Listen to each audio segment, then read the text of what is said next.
Cabal Infinite Combo Tournament, the Infinite War of Celestials. Each team will consist of 5 players working together to claim the victory. In addition, each team is allowed 2 substitute players, ensuring flexibility when needed. And remember, all players must use their own accounts and items, so bring your best gear and skills to the battlefield. No duplicate classes are allowed within the same team. Before the match starts, a coin toss will determine the home team. In case of a tie, the home team will be declared the winner. Each team is allowed a maximum of 2 revives, but each player can only revive once per match. Eliminating an opponent earns 1 point. The first team to reach 7 points wins the match. Each round has a 7-minute time limit. If the time runs out, the team with the higher kill count wins. If the score is tied, the team that secured the first kill wins.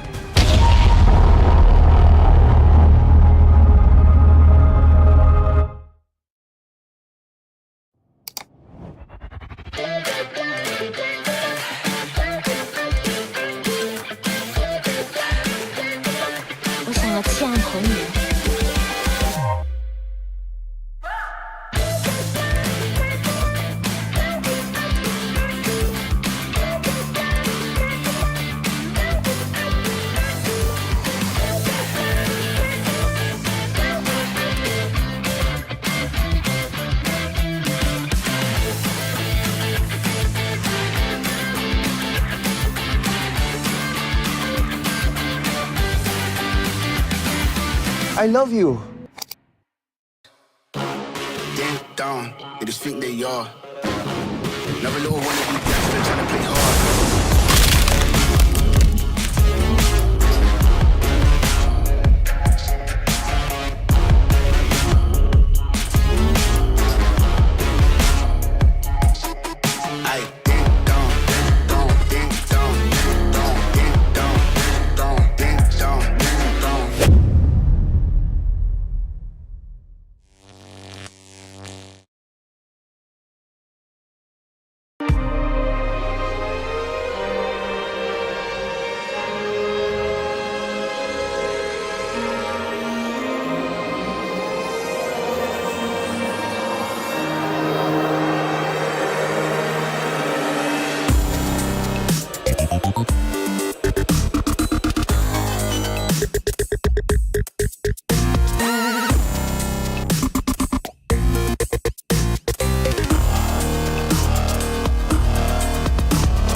Cabal Infinite Combo Tournament, the Infinite War of Celestials.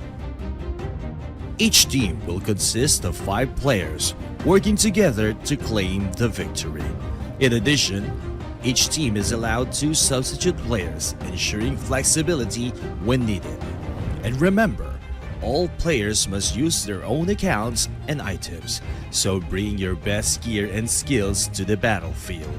No duplicate classes are allowed within the same team. Before the match starts, a coin toss will determine the home team. In case of a tie, the home team will be declared the winner. Each team is allowed a maximum of 2 revives, but each player can only revive once per match. Eliminating an opponent earns 1 point. The first team to reach 7 points wins the match. Each round has a 7-minute time limit. If the time runs out, the team with the higher kill count wins. If the score is tied, the team that secured the first kill wins.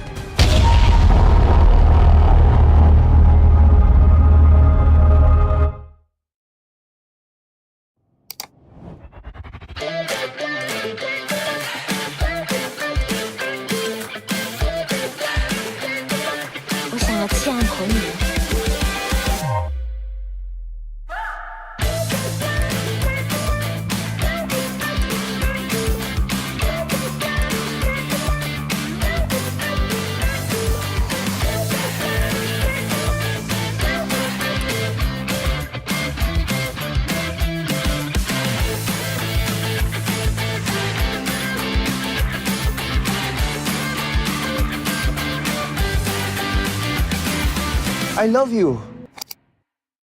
Ding down, they just think they are. Never little wanna be gangster trying to play hard.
Cabal Infinite Combo Tournament, the Infinite War of Celestials.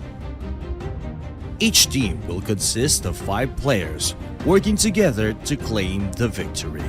In addition, each team is allowed 2 substitute players, ensuring flexibility when needed. And remember, all players must use their own accounts and items, so bring your best gear and skills to the battlefield. No duplicate classes are allowed within the same team.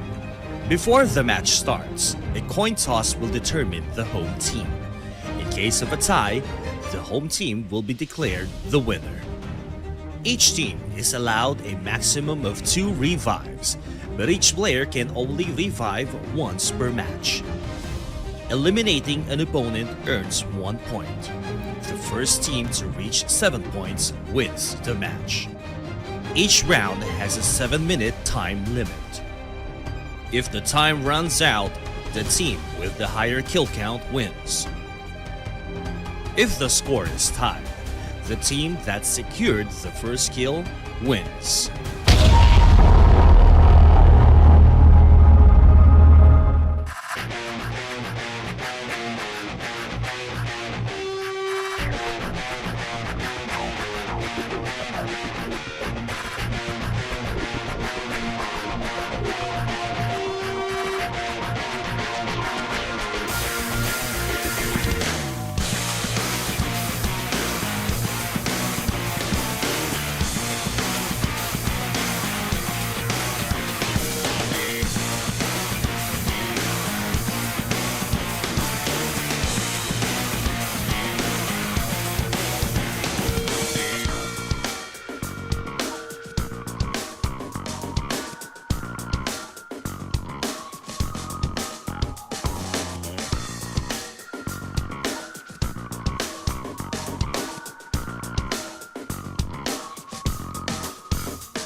Down next, we're not yet sure.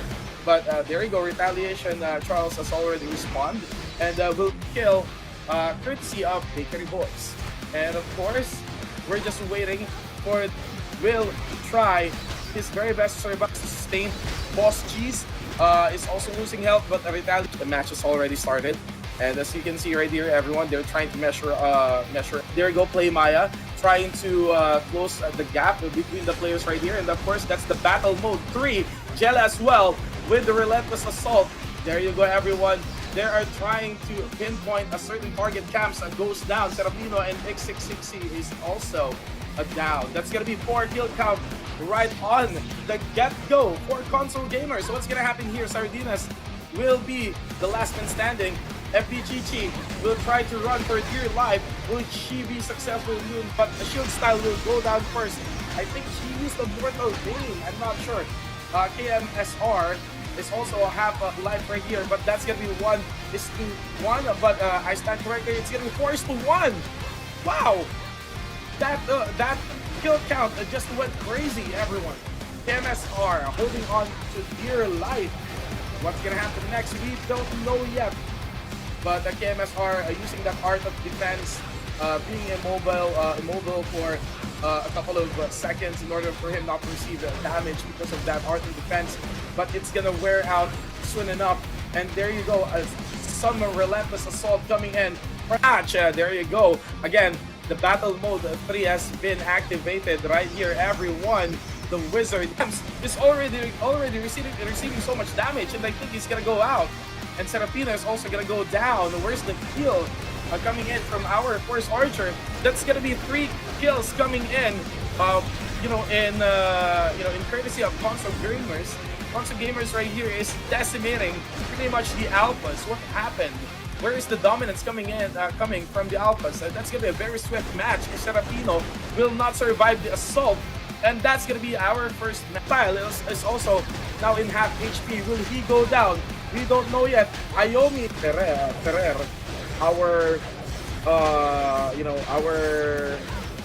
it's gonna be 3-1 for Ashura versus all. How feel right there? It's gonna be 1-1, ladies and gentlemen. However, there are and there's a Shona hitting the dust with that kill right there. It's gonna be all 1-0. But we don't know, we don't see any of the players from versus stage of Team Lagman. I think that's gonna be the game right here.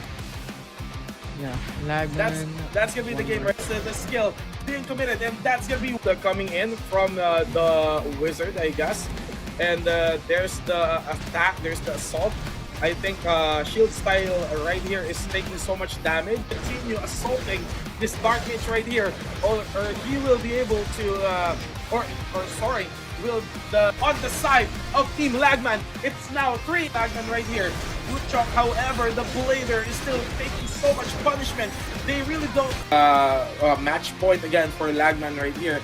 Can Consummation still do?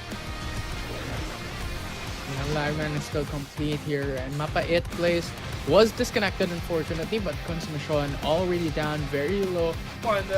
Things are getting all spicy and heated up right here, everyone. I'm not really sure what's gonna come down. Jack right here is being punished as well, being chased down, but that's gonna be it. He's down. That's gonna be the but cannot go for the chase here. It's gonna be a really difficult. Oh, that's the force kick, but the force of Blader is being punished by pretty much everyone right here. Jay is holding on for the side of Lagman. Oh my lord! Kill for Lagman. So what's gonna happen here? Will they be able to retaliate? Will they be able to turn the tides? From the side of Consummation only suddenly went down, but of course that Dark Mage will respond. That's gonna be the first kill. Winterfield right here is in gunner mode of that's good.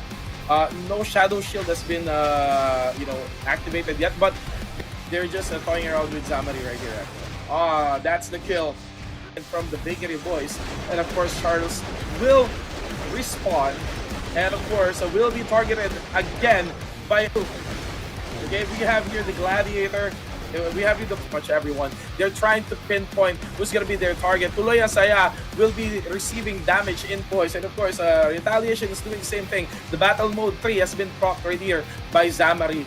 That's gonna be the end of this round right here, because our Gladiator will not be able to survive, and that's gonna be game number 1 or series 1 in favor of the Bakery Boys.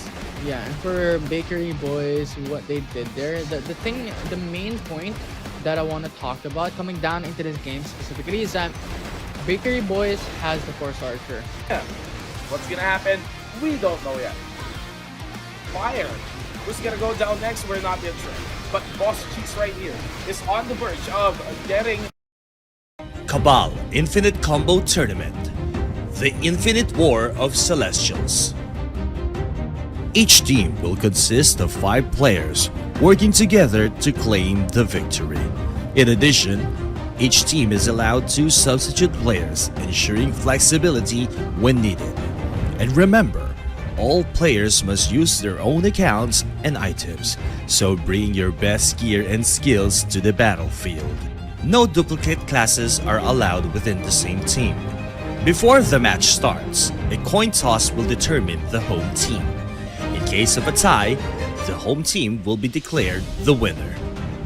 Each team is allowed a maximum of 2 revives, but each player can only revive once per match. Eliminating an opponent earns 1 point. The first team to reach 7 points wins the match. Each round has a 7-minute time limit. If the time runs out, the team with the higher kill count wins. If the score is tied, the team that secured the first kill wins.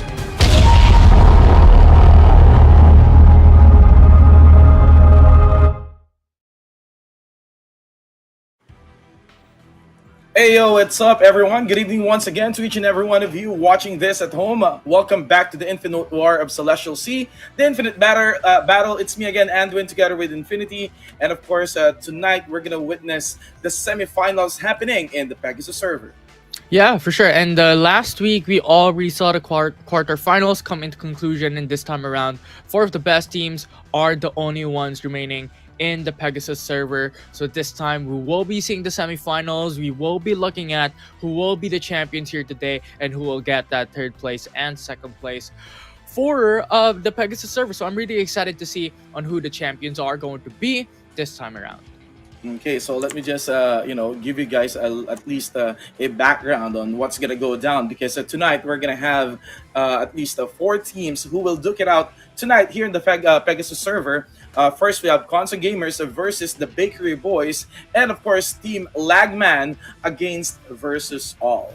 So we all know that we've seen all of them in action. They've given us our the satisfaction of seeing their composition, their plays, their strategies, who's going to be their priorities in terms of targets. But how are they going to do it tonight? That's going to be the big question.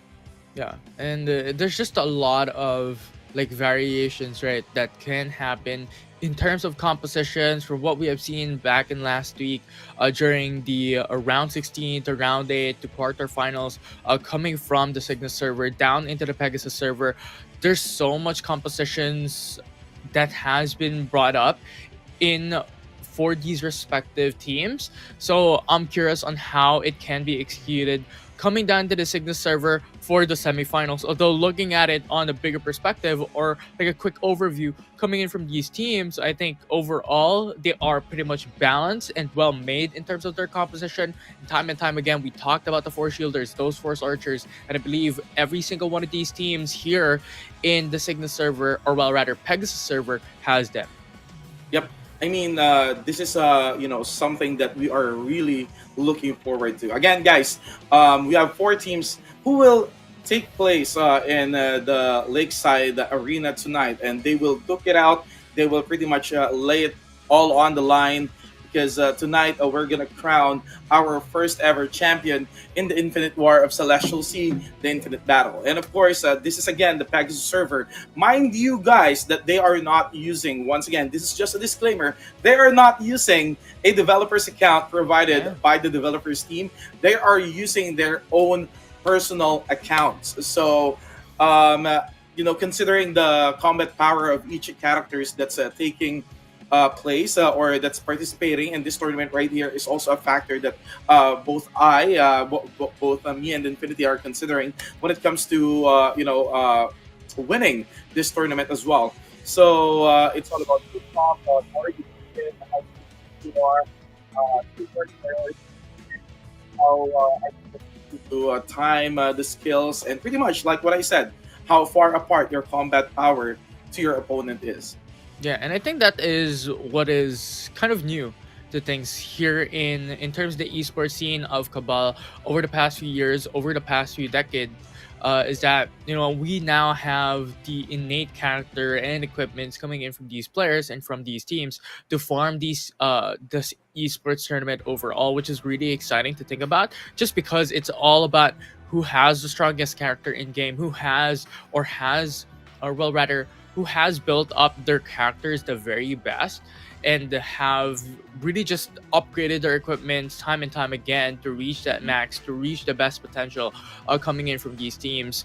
So I think that is like the good and fantastic aspect of this tournament overall. So really, the combat power would not be equal. I think that is already a given coming in to each one of these players and coming into each one of these teams. But overall, as we have discussed over the past few days, and as you have mentioned just now, it's not all about battle power. It's not all about combat power. It's also about how your team plays it out, how your team dukes it out in terms of that 5v5 matchup. That's right. That's right. And of course, I would like to say to pretty much everyone who's been watching this live stream since we started, thank you so much. And of course, again, for every milestone that we're going to reach, we will be giving away codes, in-game codes that you can claim. So what are you waiting for? Make sure that you are liking, you're spamming the like button, you are sharing this stream to your profile. Make sure that it's public, so your friends and families, your your guildmates can watch the game, so we can achieve that milestone, so we can give you that in-game rewards. And of course, again, this event won't be possible without our partners. So thank you so much again, Fantech and VIU. Yeah, Fantech, if you guys are looking for gaming peripherals, accessories, gaming keyboards, mice, headsets, and chairs, Fantech has them all. Known for its affordability and quality, well, pretty much, they will also be giving away 5 Fantech gaming headsets at the end of the tournament. So tune in and find out on who's going to be those lucky winners by the end of the tournament. Right. And of course, not just that, if you're looking for a streaming platform wherein you can watch Korean dramas, any kind of dramas, as long as it's revolving across Southeast Asia, VIU has them all. So what are you waiting for? Download VIU and make sure that you are watching this tournament, because at the end of this tournament, just like what my partner said a while ago, VIU is giving away 5 1-year subscription, premium subscription, okay, in terms of the VIU VIU application. So what are you waiting for? Make sure that you download VIU and you use it when you watch your favorite animes, Korean dramas, and etc. But then again, we are going to look at the bracket right now. As you can see, we have the Console Gamers versus Bakery Boys, Lagman, and versus All. So later on, we were told a while ago by production, Infinity, that we're going to be interviewing 2 of the captains of the participating teams tonight. Ooh, for the grand finals. I think I really am looking into that as well, considering just that, how these teams think, what are their priorities going to be, how their mindset is jumping into the grand finals. I'm really excited to look into what these brains and these minds are thinking about jumping into the tournament. Yep. I mean, we've witnessed how, crucial every clutch play is, especially if you really know your priorities. There are some, players, there are some teams who's really utilizing or pretty much taking advantage of the battle mode, here in this game right now. I mean, some of them, they're using battle mode 3, some of them are using battle mode 2. So that is pretty much something that we can look forward to, that's going to happen in this tournament right here. But pretty much, I've seen some of them use battle mode in terms of Wizard, Blader, definitely, the Grappler mode, and of course, to the Force Gunner, the battle mode 3. So they can deal so much damage while at least giving themselves some distance away from their enemies. Yeah, there's varying options here. There's a lot, varying considerations as well. Like you have the Force Shielder that wants to have that BM2 utilization just because of that AoE suppression. In terms of those team fights, it will be quite crucial and an important utility for the Force Shielders to be able to capitalize. The Wizards, you can go BM3. You have the AoE damage aspect to it. And then on top of that, you also have something similar of sorts into other classes as well, such as a Force Blader, as you mentioned. So really, it's just a balancing of BM2, BM3s, weighing pros and cons. And yeah, I think that's just one aspect. That's true. That's true. I mean, what I am imagining right now is that whenever we see these characters activate their battle modes, at least they already know who's going to be their main target.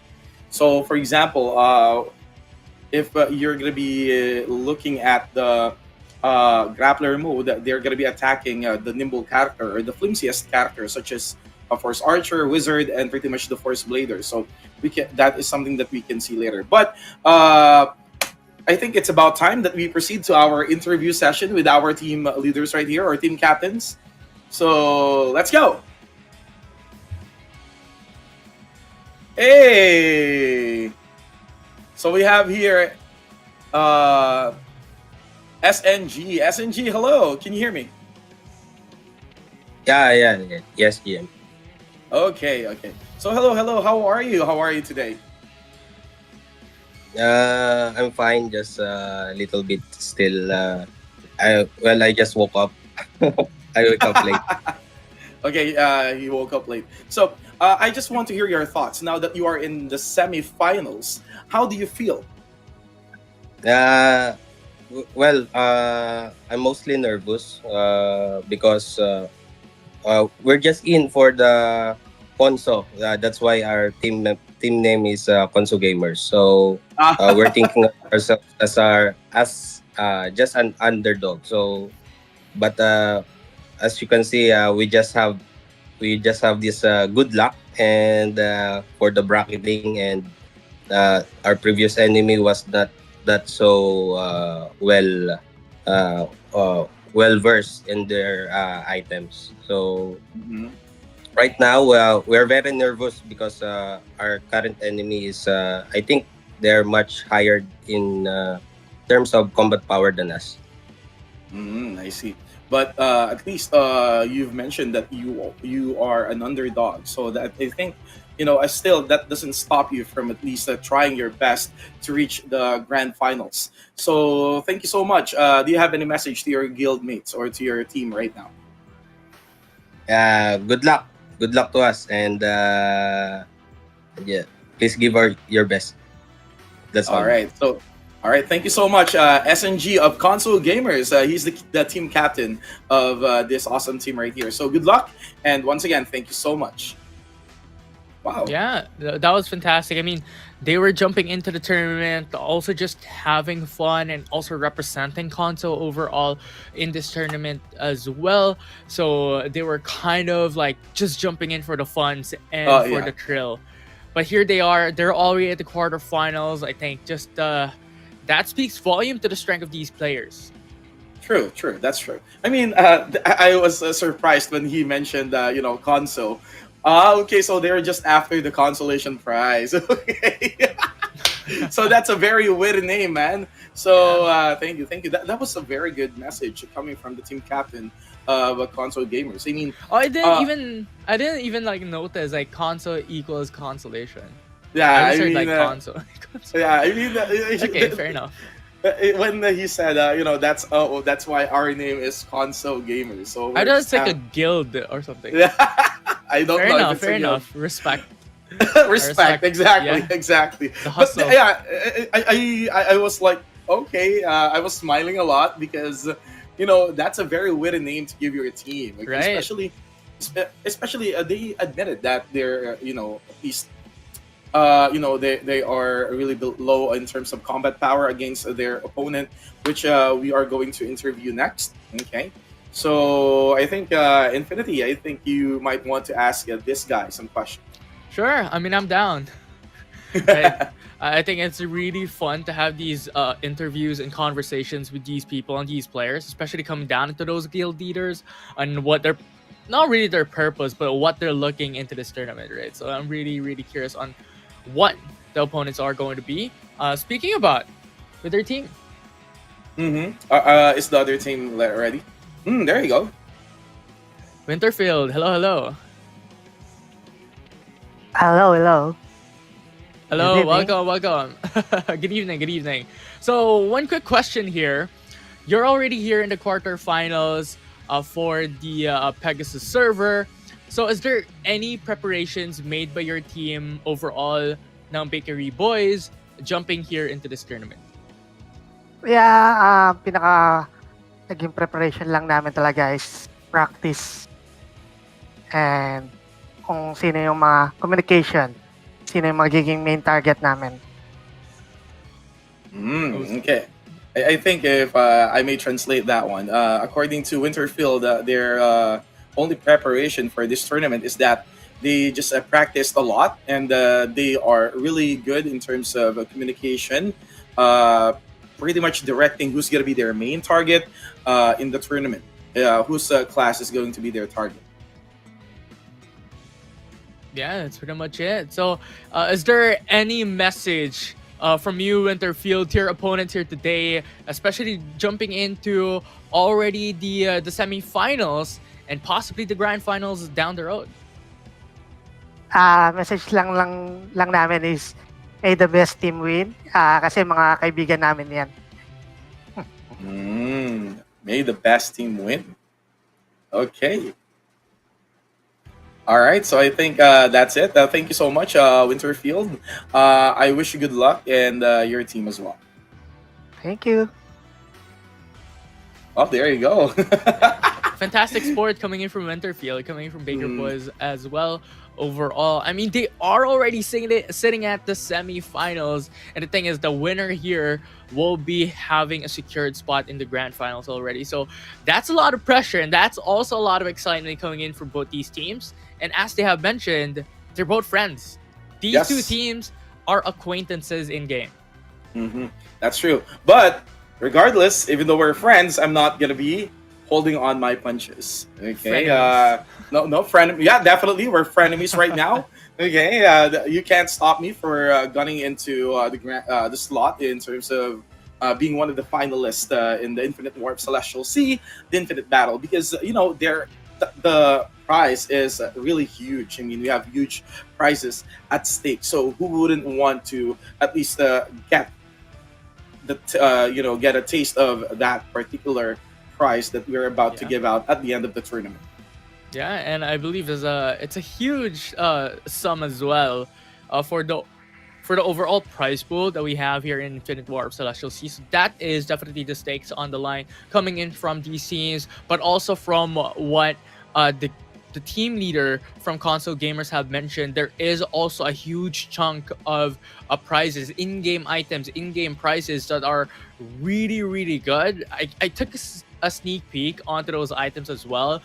The durational, those permanent items, those are a fantastic way to boost your combat power overall, even in a short duration and long-term duration. Right. It's not just about the prize money, everyone. Okay. Oh, yeah. It's not just about the prize money. It's not just about the in-game items. It's about the bragging rights. Oh, I mean, champions of Pegasus server, champions of Sigma server, definitely like a title to have rights to, bragging rights to. Yeah, exactly. I mean, you're gonna be seeing yourself being hailed as one of the champions. Okay, one of the teams who became champions.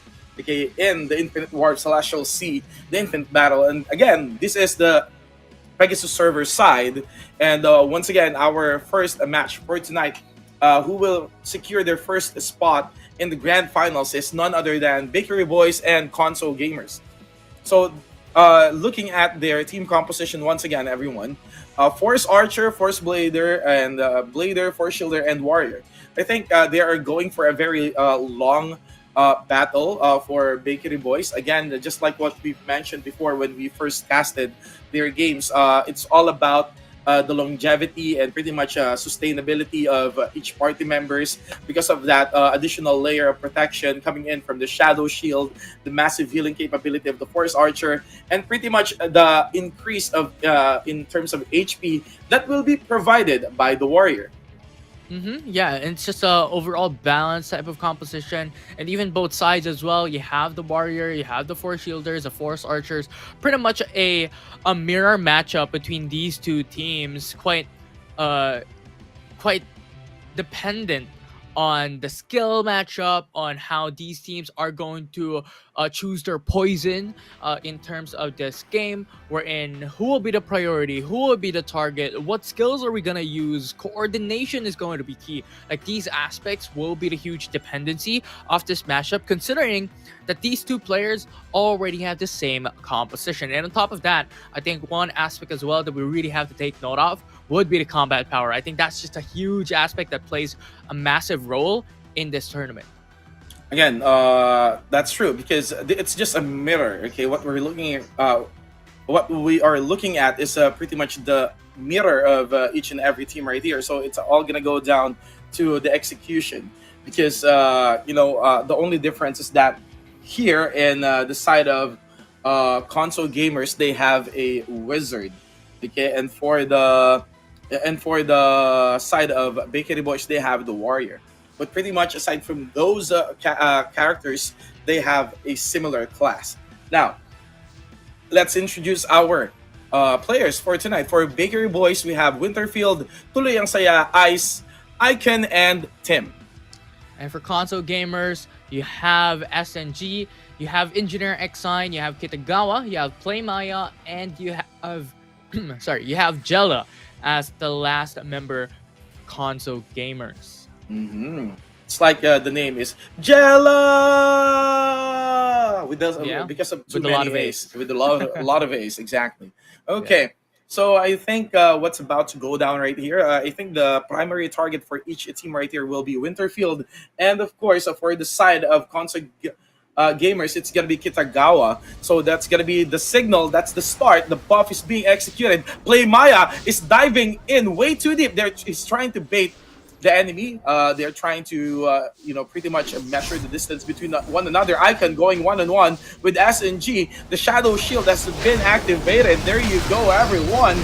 SNG is gonna go down in quick succession right here. The 4-shielder just went down without being able to use the Shadow Shield. For the side of console gamers, it's gonna be 1-0. That's gonna be first blood being given to you by Bakery Boys. Now, what's gonna happen next? We have here Jella being targeted by pretty much everyone from Bakery Boys. She's being attacked. She's being targeted. She's now teleporting from one side of the map to another. Now, Ice is trying to pretty much deal damage to Play Maya. Ice as well is running for dear life here. But again, as you can see for the side of Bakery Boys, the HP of the party members is not really taking any damage at all. Same goes for the HP of console gamers. So I think they're still trying to measure each other up right here. But there you go, Tuloy Ang Saya is now taking the damage. Okay, that of course Blader is receiving some punishment, no kidding. And Ice as well activating that grappler mode. Okay, I think he's trying to pinpoint his target. He has now his eyes set on Jella, but will divert his attention to Kitagawa. But Kitagawa is really moving relentlessly from one side to another. It's really trying to prolong the game right here. Now the battle mode has been exhausted. Jella, however, activated battle mode 3, as you can see right here, everyone. That's going to be a huge amount of damage. Tim is now starting to receive some damage right here. Tuloy Ang Saya is now about to go down. Will he go down? We don't know yet. But there you go. I think a buff has been committed. They are now receiving some punishment from one another. We have the Shadow Shield being executed right here. Jella is now being cornered by Ice. What's gonna happen? Jella will now fall down. That's gonna be 2 count, courtesy of Bakery Boys. Now we are looking at the map right here. Another battle mode being activated here by Ice. That's the illusionist mode. What is he gonna do now? Team is running for dear life.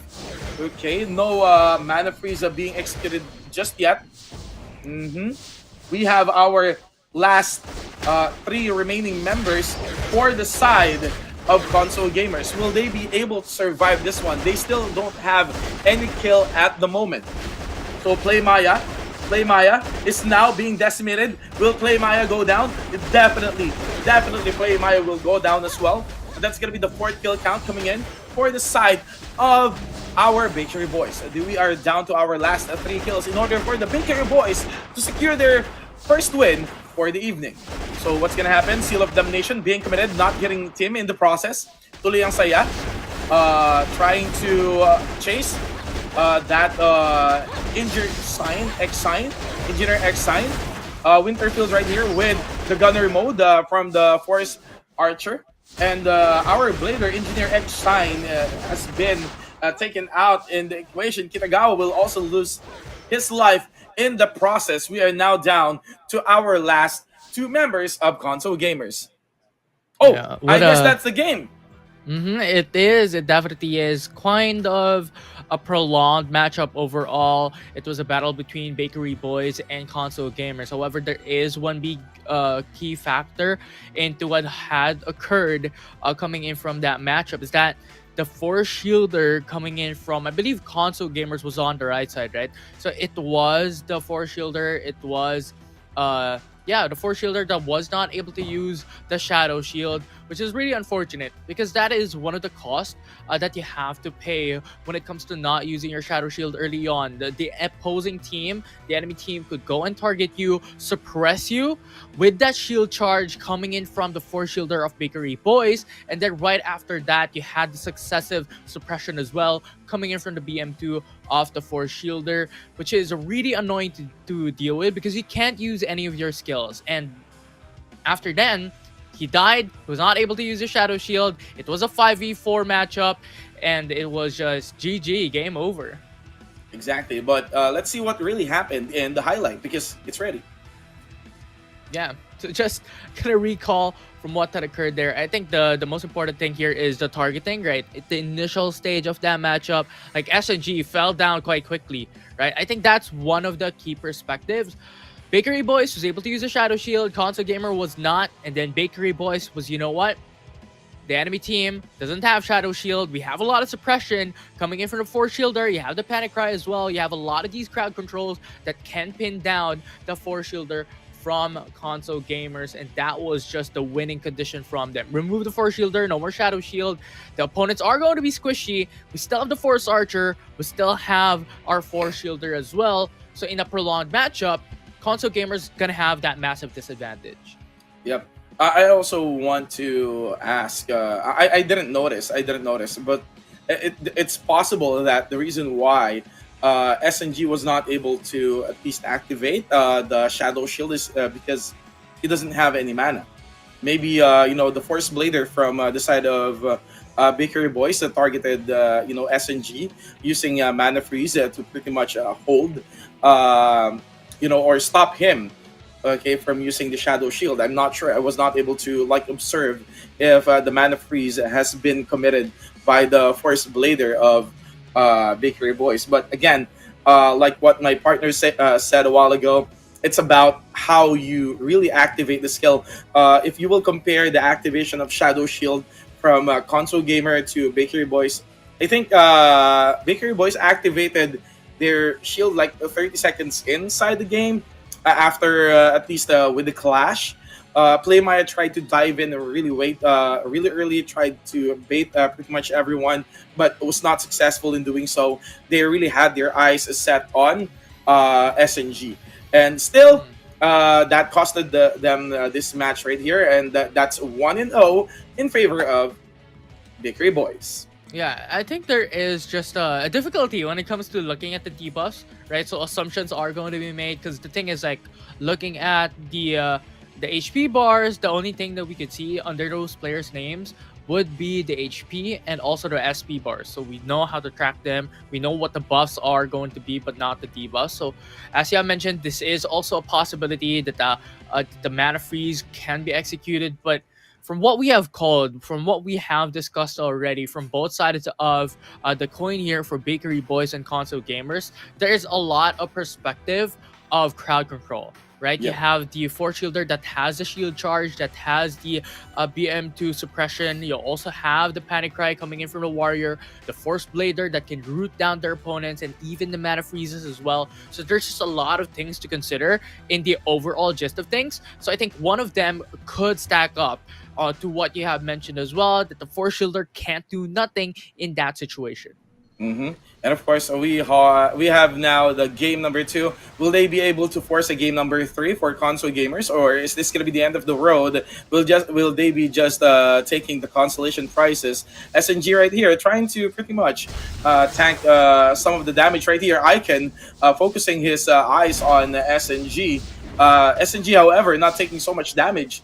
Maybe he can consider using Art of Defense if he's going to be targeted by so much of players right here in order for him not to receive any damage. But that's not going to happen right now. But because the Battle Mode 2, as you have said, Infinity was committed right here. And the Shadow Shield being activated and Ice went down. He melted down.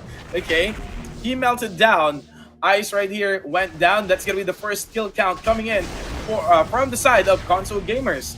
And as you can see right here, that's going to be the Shadow Shield being exhausted. Icon has now, at least the eyes of pretty much everyone right here. There you go. Some of the buffs has been committed. We have some War Cry, Morale Cry being initiated by their warrior right here. And also that massive healing capability coming in from the side of the Force Archer of Bakery Boys Winterfield doing his job. But still, they won't get anyone from console gamers. Ice as well is now still being punished. They know how nimble this character is. Do good damage, but still your defense is not that high. Ice is being chased down at the ends of this arena right here. He can just dash in and fade out, okay, in the process while recovering. Will he be able to survive this assault coming in from the 5 members of console gamers? We will find out. But technically, as you do so, as you pay attention to one of the players, Bakery Boys, I'm pretty sure the other team members are busy hitting them back as well. And we have here Engineer X Sign getting so much damage, and that's gonna be the second time wherein Ice is gonna hit the mat, and he is down and out. He is now out of the equation. It's gonna be 4-5 round right here. Tim is about to go down as well. Will he be able to survive that assault? And I don't think so.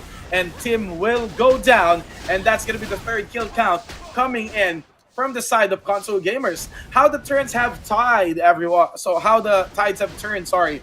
That was, really, really messed up. How the tides have turned, everyone. It's now the console gamers holding the lead against Bakery Boys. Will they be able to do a miracle right here? Will they be able to force a game number 3 in this best of 3 series right here against Bakery Boys? We don't know yet.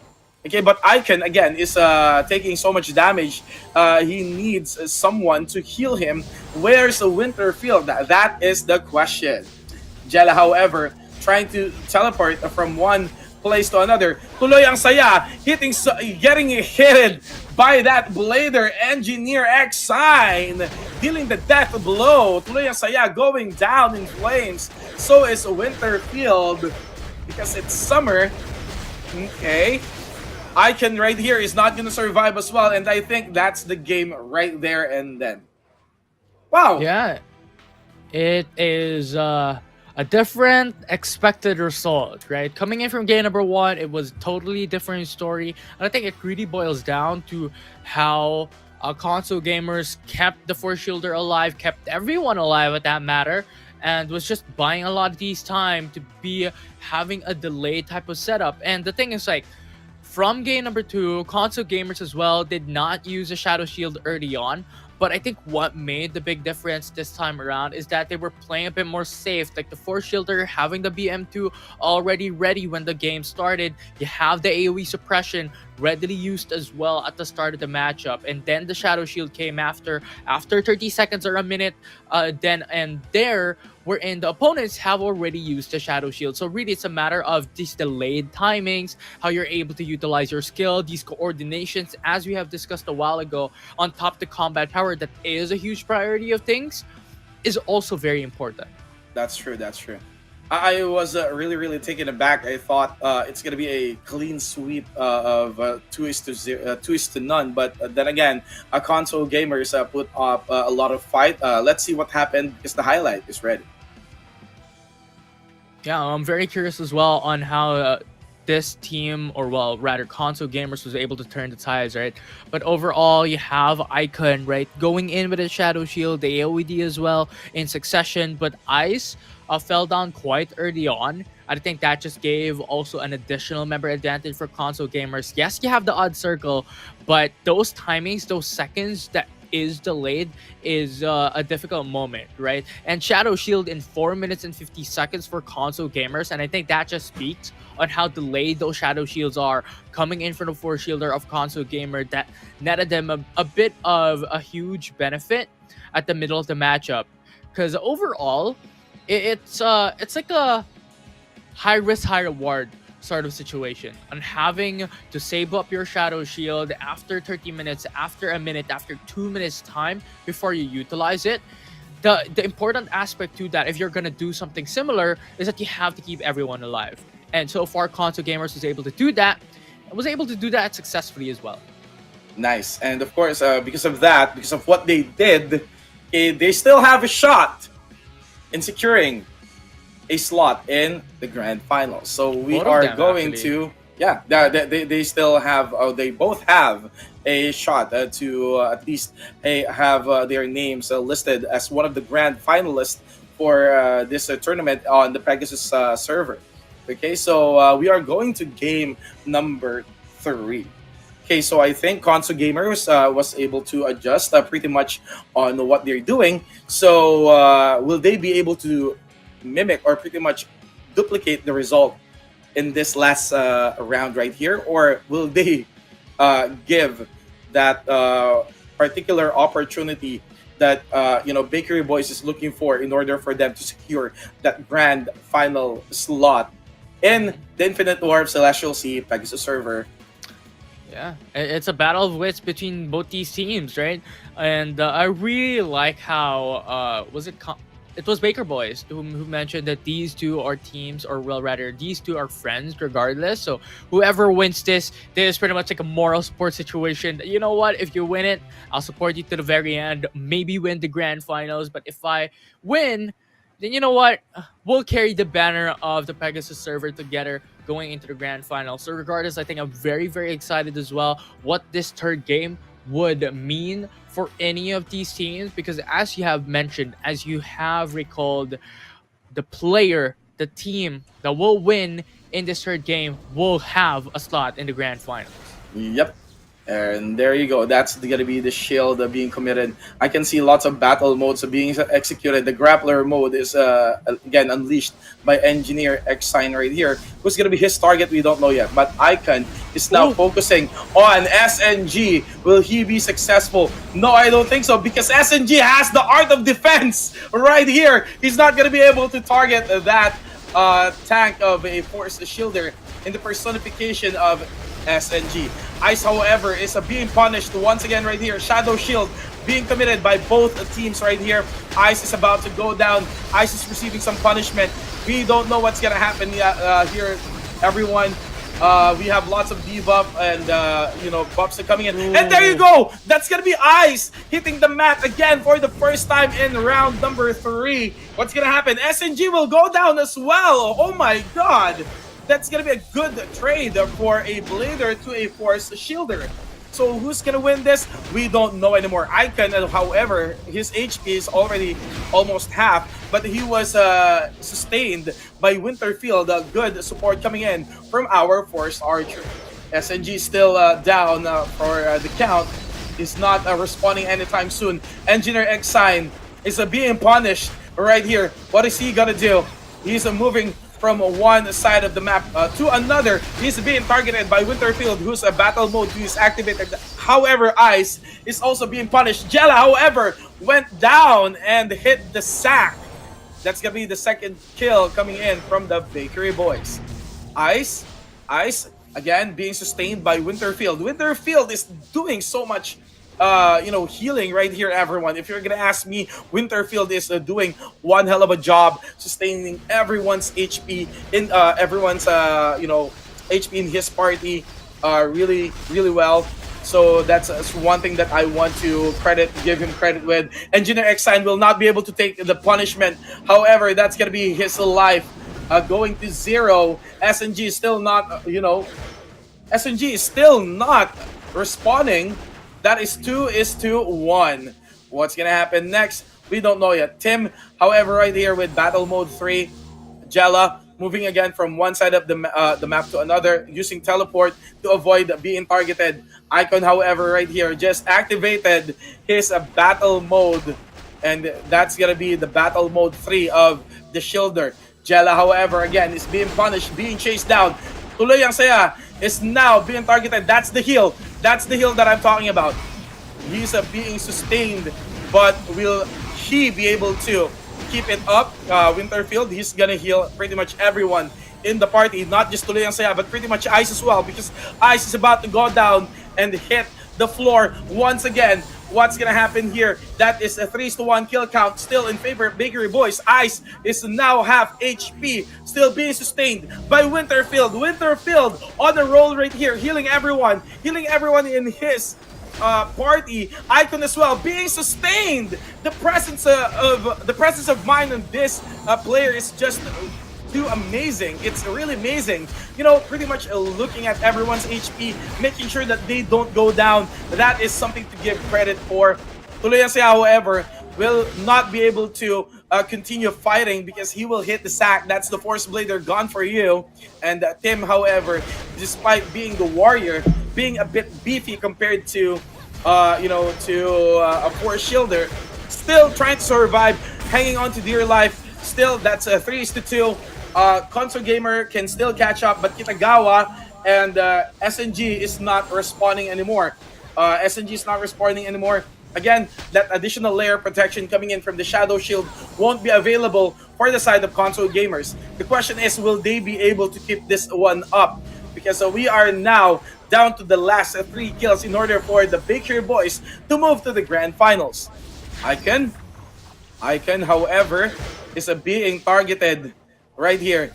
He's just trying to position himself properly in the map, in the eyes of everyone, making him a clear target in order for his teammates to avoid being punished. And there you go, Tuloy ang Saya.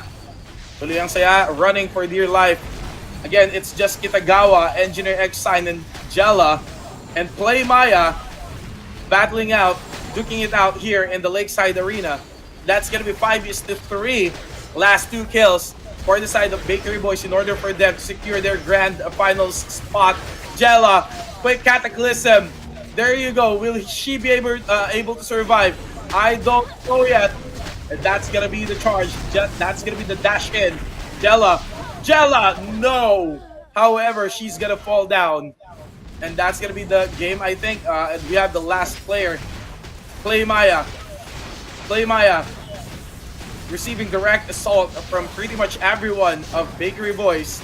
Quick Cataclysm, every skill that's being thrown at him, he needs to endure it, but I don't think he will be able to do so. And that's gonna be the game. And our first Grand Finalist for the Pegasus server, the Infinite Warp Celestial Sea, is none other than the Bakery Boys.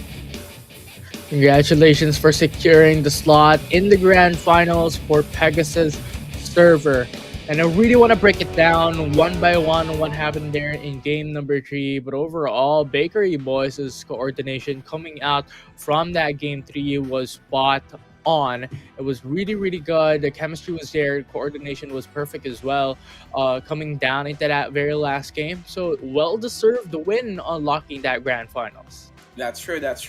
I was really surprised that the rest of the members of Console Gamers was able to survive that particular assault despite not having a Force Shielder anymore. I am really curious what happened because SNG did not respond anymore. So I don't know what happened. But the highlights ready. Maybe you can break it down for us, Infinite. Yeah, So the thing is, like, at the initial start, you have console gamers, right? You have the force kicks coming in by Bakery Boys. Their target is SNG, and SNG was clever. He used up the art of defense to be able to buy time. However, there is a big mistake here. Console gamers at 6 minutes used the Shadow Shield. It was perfect. It was really good, but also used the Mortal Bane. The Mortal Bane at that situation was the ideal part wherein you had the AOD up, you had the Shadow Shield up. So the Mortal Bane decreasing your defense is not really that big of a deal. However, one big thing was missed. For console gamers, you have SNG. The AOD's timer was already gone. Mortal Bane was still up. You still have the Shadow Shield up. However, the Shadow Shield is easily broken with a Mortal Bane active. So I think one mistake there by console gamer, specifically for SNG, was not able to cancel the Mortal Bane at the right time. So not having their force shielder, that is one big chunk of player, one big player already gone for the side of console gamer, especially considering a 7-minute mark matchup. You can utilize your Shadow Shield twice in that whole duration, similar to what Bakery Boys is doing here in 1 minute and 30 seconds, which is really, really unfortunate for console gamers nevertheless. But Bakery Boys' decision making, their coordination to really just pinpoint on SNG overall at the initial start of that matchup was quite clever. That's true, and I also have to give credit to to Winterfield. He was very very active in terms of healing his teammate. I really thought that some of his teammate is about to go down, but then again, at some point, the clutch heals coming in from this Force Archer is really really something that I really admire. The presence of mind, despite despite being pressured, despite being attacked by pretty much everyone from one side to another, he was still able to heal his teammates and prioritize supporting them. So wow, Winterfield, you're one hell of a guy. And of course, that's gonna be our first code for tonight because we just reached our first milestone for the evening. Thank you so much, guys, who's watching at home, because you're the one who made this code possible. Yeah, massive thank you to the community, to Gabalistas out there. We have reached our first milestone. So type in that code. It's D4V7P9X3. And of course, get rewarded, guys. Again, this kind of tournament won't exist or won't be even possible without you guys, because Cabalistas are the heart of this game. Okay, and the Infinite War of Celestial Sea won't be happening without you guys. So thank you so much for the support coming from me, from Infinity, and pretty much the backend team. Thank you guys so much. And I hope you guys can continue supporting us by sharing this stream and of course inviting some of your friends to watch this tournament and introducing the game as well to them. You never know, they might get hooked to it. You might play this together. You can also create your own guild and enjoy 8 different classes in this game right here. Yeah, for sure. And also, if we hit those milestones more, there's more rewards respectively as well. So tune in for that later on. But that is it for now. The first semifinals have concluded here in the Pegasus server, and there is one more before the grand finals. Before then, we're just gonna take a short break. When we come back, it's the second semifinals.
Cabal Infinite Combo Tournament, the Infinite War of Celestials.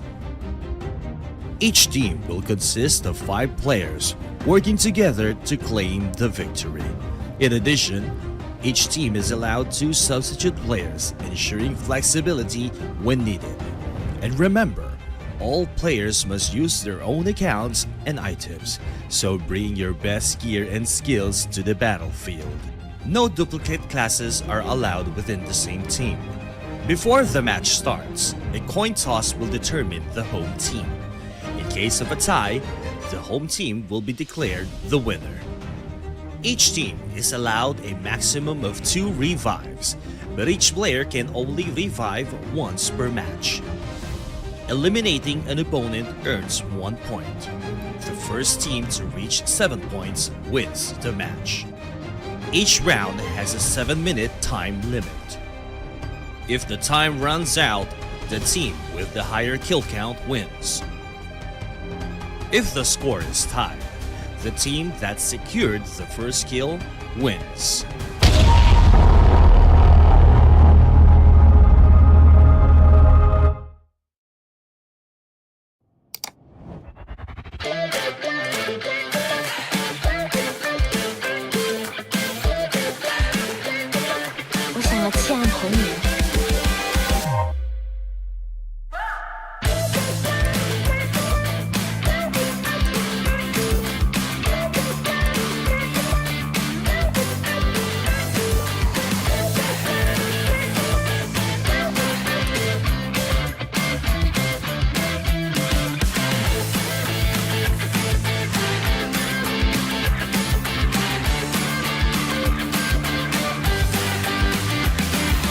I love you.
Cabal Infinite Combo Tournament, the Infinite War of Celestials. Each team will consist of 5 players working together to claim the victory. In addition, each team is allowed 2 substitute players, ensuring flexibility when needed. And remember, all players must use their own accounts and items, so bring your best gear and skills to the battlefield. No duplicate classes are allowed within the same team. Before the match starts, a coin toss will determine the home team. In case of a tie, the home team will be declared the winner. Each team is allowed a maximum of 2 revives, but each player can only revive once per match. Eliminating an opponent earns 1 point. The first team to reach 7 points wins the match. Each round has a 7-minute time limit. If the time runs out, the team with the higher kill count wins. If the score is tied, The team that secured the first kill wins.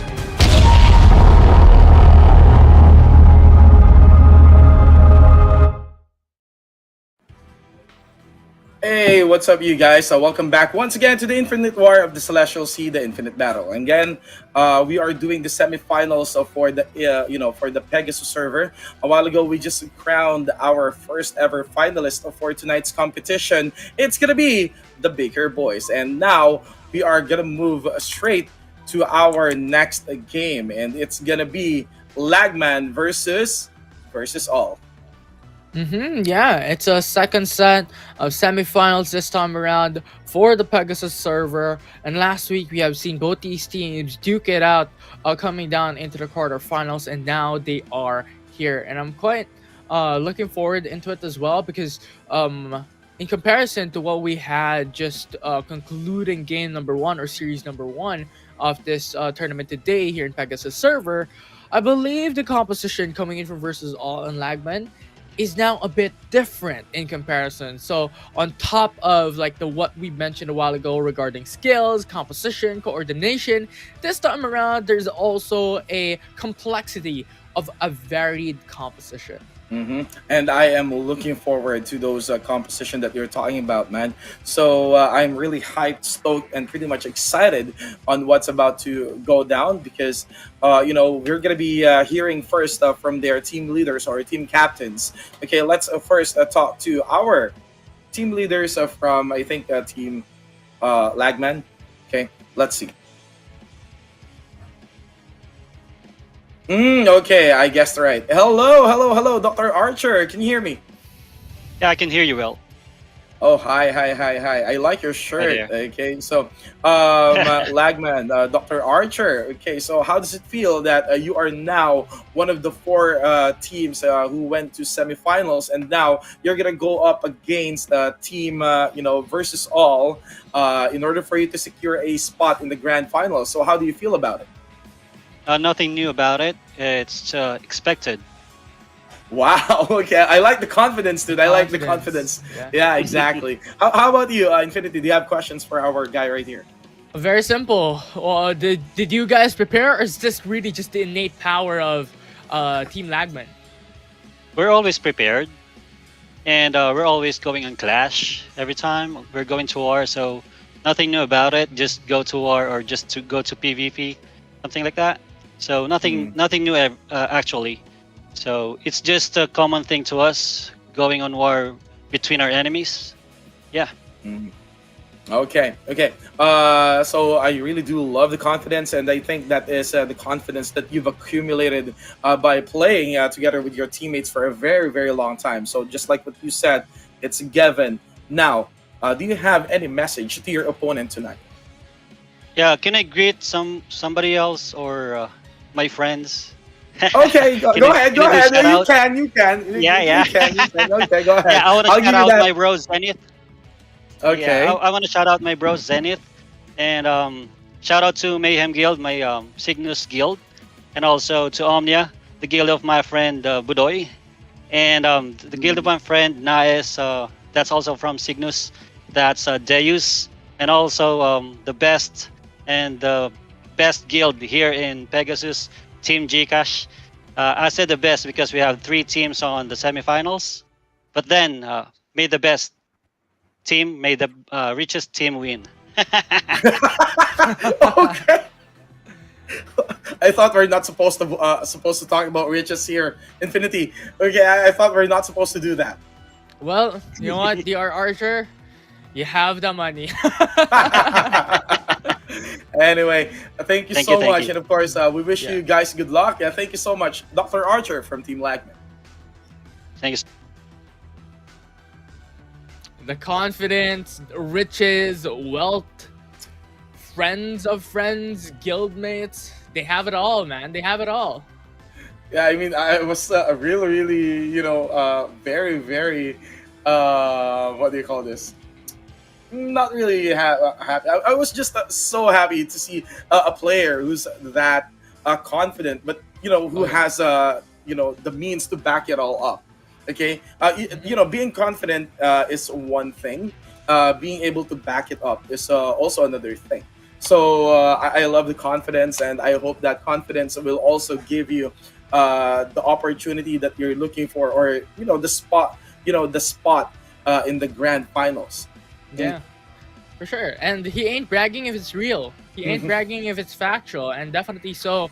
DR Archer setting foot here into this tournament, the very first one for Cabal Infinite Combo, already reaching the semifinals and potentially the grand finals down the road as well. So a lot of expectations, a lot of pressure as well on Team Lagman overall. But of course, team versus all is not a team to scare away, or well, rather run away from danger and banter. And definitely something that we can look forward to is one of these teams locking in to the grand finals. So I think we're also going to be hearing from the team captain of team versus all. Okay, let's see if the captain of team versus all can top that confidence level that was given to us by Dr. Archer. So Extra layer of the extra layer you know of what? confidence. We're gonna win the grand finals. We're gonna take the prize pool, and yeah, we're gonna win it all. I don't know Something like if that. that's gonna be a skill. What are you gonna call it? So that's the extra layer of confidence. So if it's gonna be a skill in Cabal, how are you going to name it? Confidentiality. Confidentiality. No, I'm kidding. I'm kidding. NDA. Totally different meaning. Okay, so that's just us goofing around for a bit because we don't want you guys to feel that we're all serious and stuff. Okay, we can also kid around here because it's all fun and games, and that's what we are here to do: to have fun, to enjoy the competition, and pretty much to bring home the title of the champion in the Pegasus server of the Infinite War of the Celestial Sea, the Infinite Battle.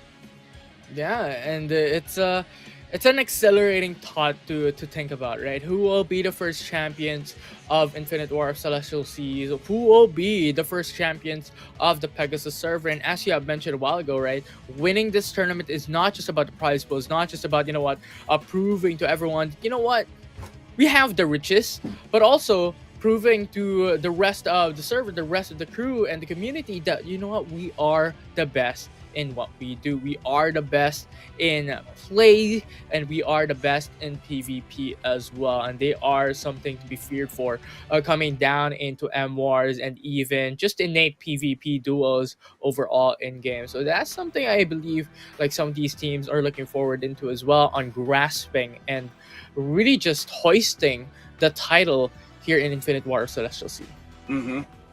I mean, again, our next team, the next captain, will also put a say.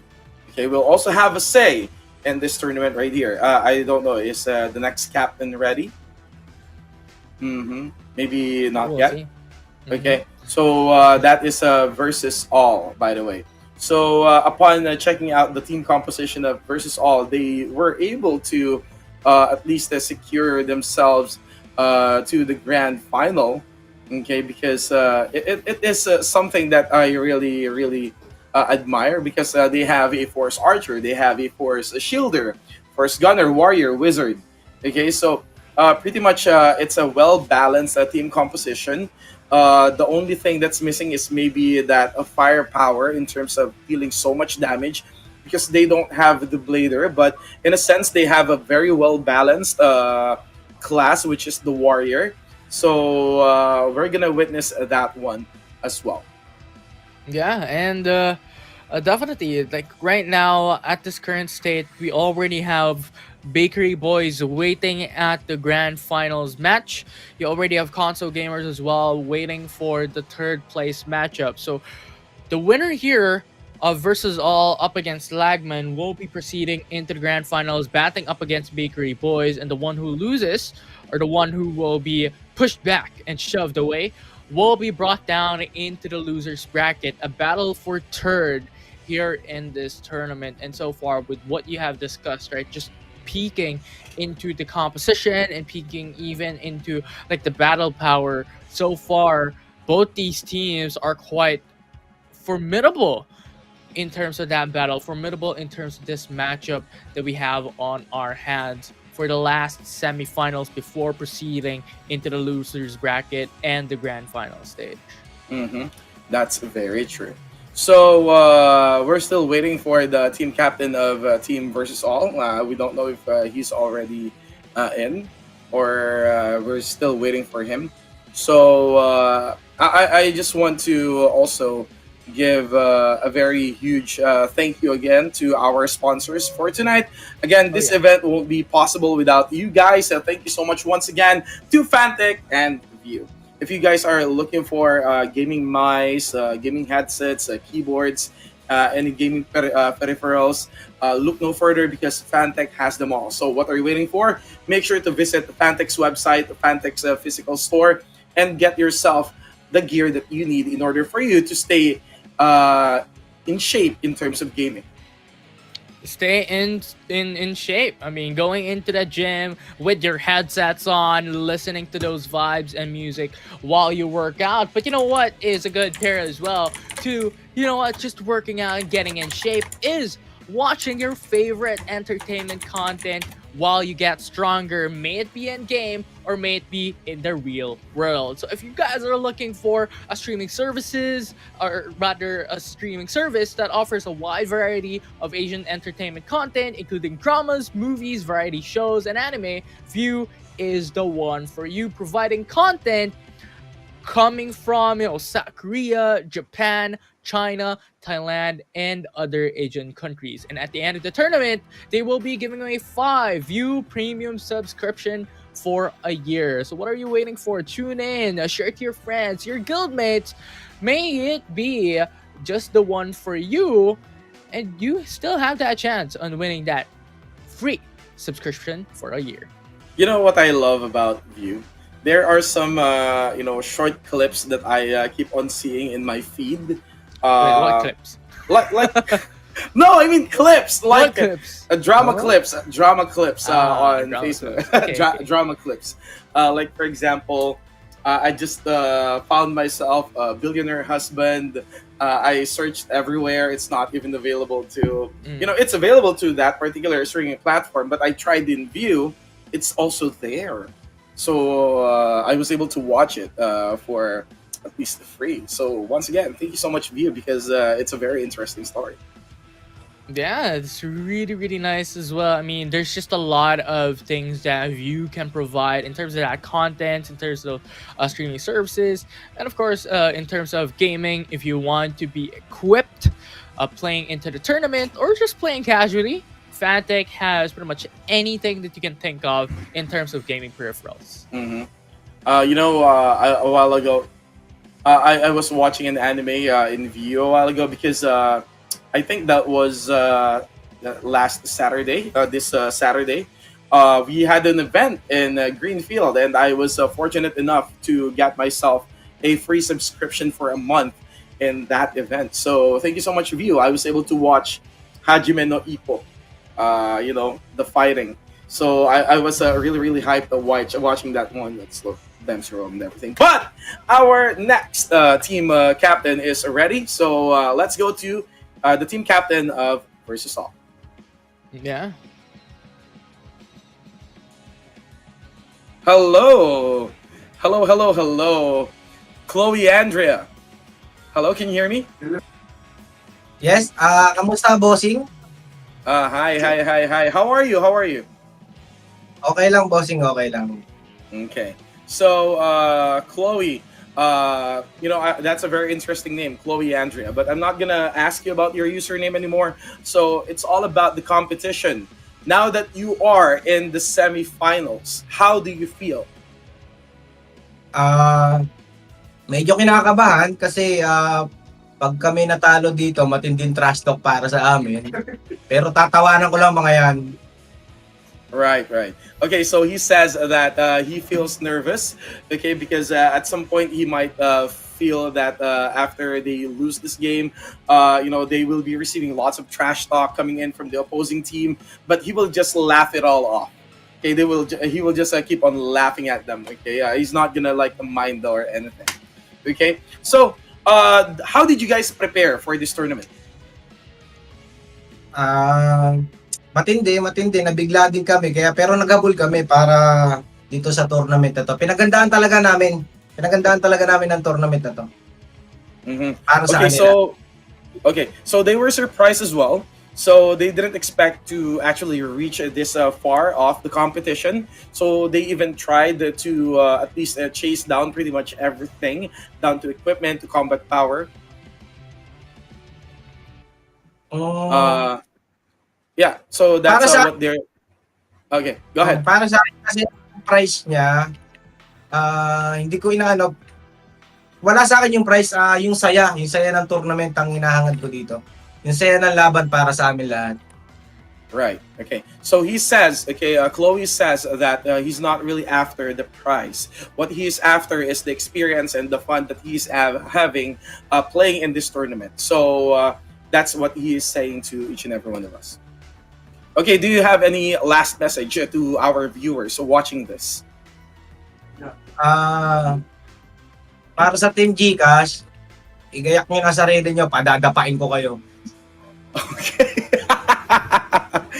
According to him, according to Chloe, to Team Gcash, make sure that you guys are prepared because anytime soon I will make you hit the sack. So that's what he's saying. Okay, so thank you so much, Chloe, and good luck to the rest of Versus All. Thank you. Thank you. Okay, thank you. You can. All right. What a very interesting interview. I mean, what I love about what I love about this player overall, the leader of Versus All, it's a mix of humble and confidence, right? What's a term for that? Humble confidence. Anyways, it's a mix of both these terms. It's a mix of both these worlds. I mean, they were mentioning that they really prepared for it. They really want to win, and what they're looking for coming into this tournament was also the feeling of competitiveness, the feeling that adrenaline coming into this tournament. That is what they're after, not necessarily the prize pool overall, but at the same time, they're looking down at their opponents, they're looking them in the eyes that, you know what, come into this tournament, we'll fight 5v5, 1v1, and we're gonna bring you down. That message is really insane. But again, we're gonna head towards our second game for the evening. It's gonna be Versus All once again against Lagman. So they both have very confident messages from for one another. Okay, they really wanted to test each other's endurance. Maybe how are they going to persevere compared to one another? Because the best team or the team with the most perseverance will definitely win this one. But in terms of team composition for Versus All, we have Force Archer, Force Shielder, Archer for the healing, additional layer of shield from Shielder, Force Gunner maybe for the damage, Warrior for the additional HP, and Wizard once again for damage and some support as well. Because I think a Wizard is also capable of supporting the characters from the party. Yeah, for sure, right? And I think we discussed a little bit of that difference already coming into this composition. It's pretty much having like the Force Gunner and the Blader of a difference, and then the Dark Mage and the Wizard as a difference. These two are the primary difference of Versus All and Lagman. And it's very interesting because the thing is, like, Force Gunner and Blader, these are like main damage hitters. What their role is in game is to literally just deal damage. Now it's a bit of a difference and a varying setup, right? The Force Gunner is more of that AoE damage. Blader is primarily focused on single target DPS. Now for the Wizard and Dark Mage, it's one thing for the Wizard to deal damage but also produce buffs. As for the Dark Mage, it's also the damage, but on top of that, it's also the crowd control. So these are some of the key differences between these two comps. That is very true. So we are going to proceed now to our arena right here on Lakeside. And of course, this is going to be once again Versus All against Lagman. Let's introduce our players. So for the side of versus all, we have Shona, Joyce Ferrer, Shield Style, Ziacero, and Chloe Andrea. Yeah, now for the opposition, you have DR Archer, you have R7 Louise, you have Kawa, you have Justin Langam, and Butchok TV coming in from Lagman. I am really scared about the background of Louis right here. What is are those eyes I'm seeing? Anyway, so we're about to start our first match against versus all and Lagman. As you can see, the buffs are being committed. They're now trying to pretty much pick who's gonna be their main target. Shield Style right here, just pretty much focused on Justine right here. Kawa, however, is already half HP. What's gonna happen right here? Lois is also about to go down. The Shadow Shield has been committed right here by our shielder, Justin, just in the nick of time. But Chloe Andrea is gonna fall down, our first victim for tonight's matchup. Okay, he will respawn just yet. There you go. That's the buff coming in once again. And there you go. The target, Luis, is also trying to punish Joyce Pereira. Joyce Pereira, will he be able to survive this? I don't think so. But he will be able to strafe through. He's going to survive the assault. Just in the chase. He's not going to let Joyce Pereira out of his sight. There you go. That's the dragon being committed right here. And the R7 Lois is also about to go down. That's going to be two players from the side of Lagman going down. It's going to be Akawa. Dr. Archer is also down. That's going to be three players out for the side of Lagman. It's a 3-1. The tides have turned, everyone. The tides have definitely turned against their favor right here. And that's going to be the fourth kill count coming in for versus all. Dr. Archer, running for dear life, is now half HP. He's being targeted by Shield Style right here. Ziacero is now running out of battle mode style right here. Justin, however, is about to go out as well. We are down to our last two players of Team Lagman. Justin, however, is also gonna go down. We are now looking at Kawa, the last remaining player of Team Lagman. Is he also gonna go down? Okay, after all those confidence being thrown a while ago during the interview, this is how it turned out. It's gonna be the first game for versus all. We are now 1-0 in favor of versus all. Yeah, one more game, one more win. They proceed into the grand finals, and I think that definitely sets foot as a kind of like a good flow for the side of versus all, a good momentum, if you may, that can precede them jumping into game number 2. Then you know what? We have the confidence. We can fight this through. We have the possibility of taking them down, and definitely is an opportunity for them to go for a 2-0 sweep in this semi-finals in their hands. But I mean, a while ago, we had that best of 3 possible comeback as well for the likes of console gamers. Unfortunately, they were not able to succeed onto that. But this time around, maybe there's an opportunity for Lagman to do the same. That, you know what, let's push this to game 3. Mm-hmm. Okay, so we're gonna look at the highlight to see what really went down in the first game. So let's check it out. Okay, so I think this is the highlight, everyone. As you can see, I think, Shield Style and pretty much Justine is trying to measure each other up. But then again, I can see Ziacero right here trying to deal so much damage. I thought it's going to be a done deal because Chloe Andrea is the first to go down.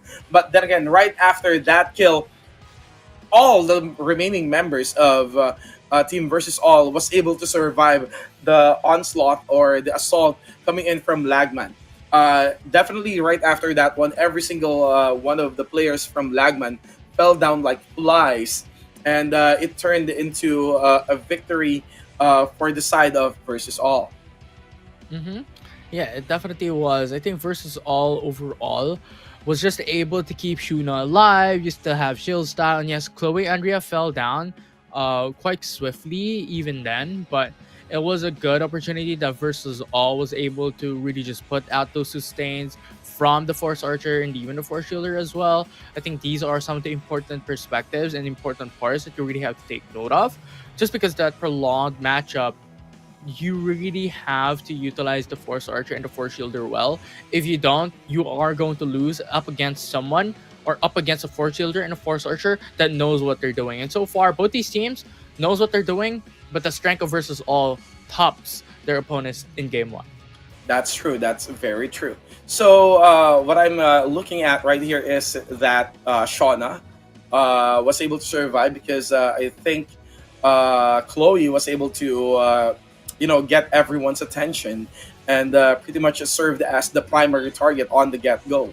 So I think that gave them the window of opportunity that they're looking for in order for them to at least punish the team members of Team Lagman in the process as they are chasing Chloe. So definitely a very good teamwork being executed right here by Team Versus All. Let's see if they can replicate the result on game number 2.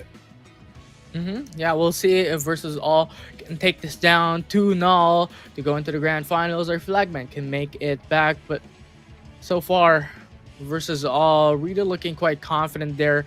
Looking at that screen, looking even at the camera as well as Z Acero, just putting out that smile as well, jumping into game number 2. I'm not really sure with what's with the Z once again. Again, I was able to ask Z Lady yesterday, what's with the Z? So she told me it's zombie. So is it really zombie? I'm not really sure anymore. But then again, like what my partner said, maybe Z is the alphabet that represents strength. Okay, so let's find out if again Versus All will be able to replicate their victory from game number 1. Yeah, it definitely is something to look out for.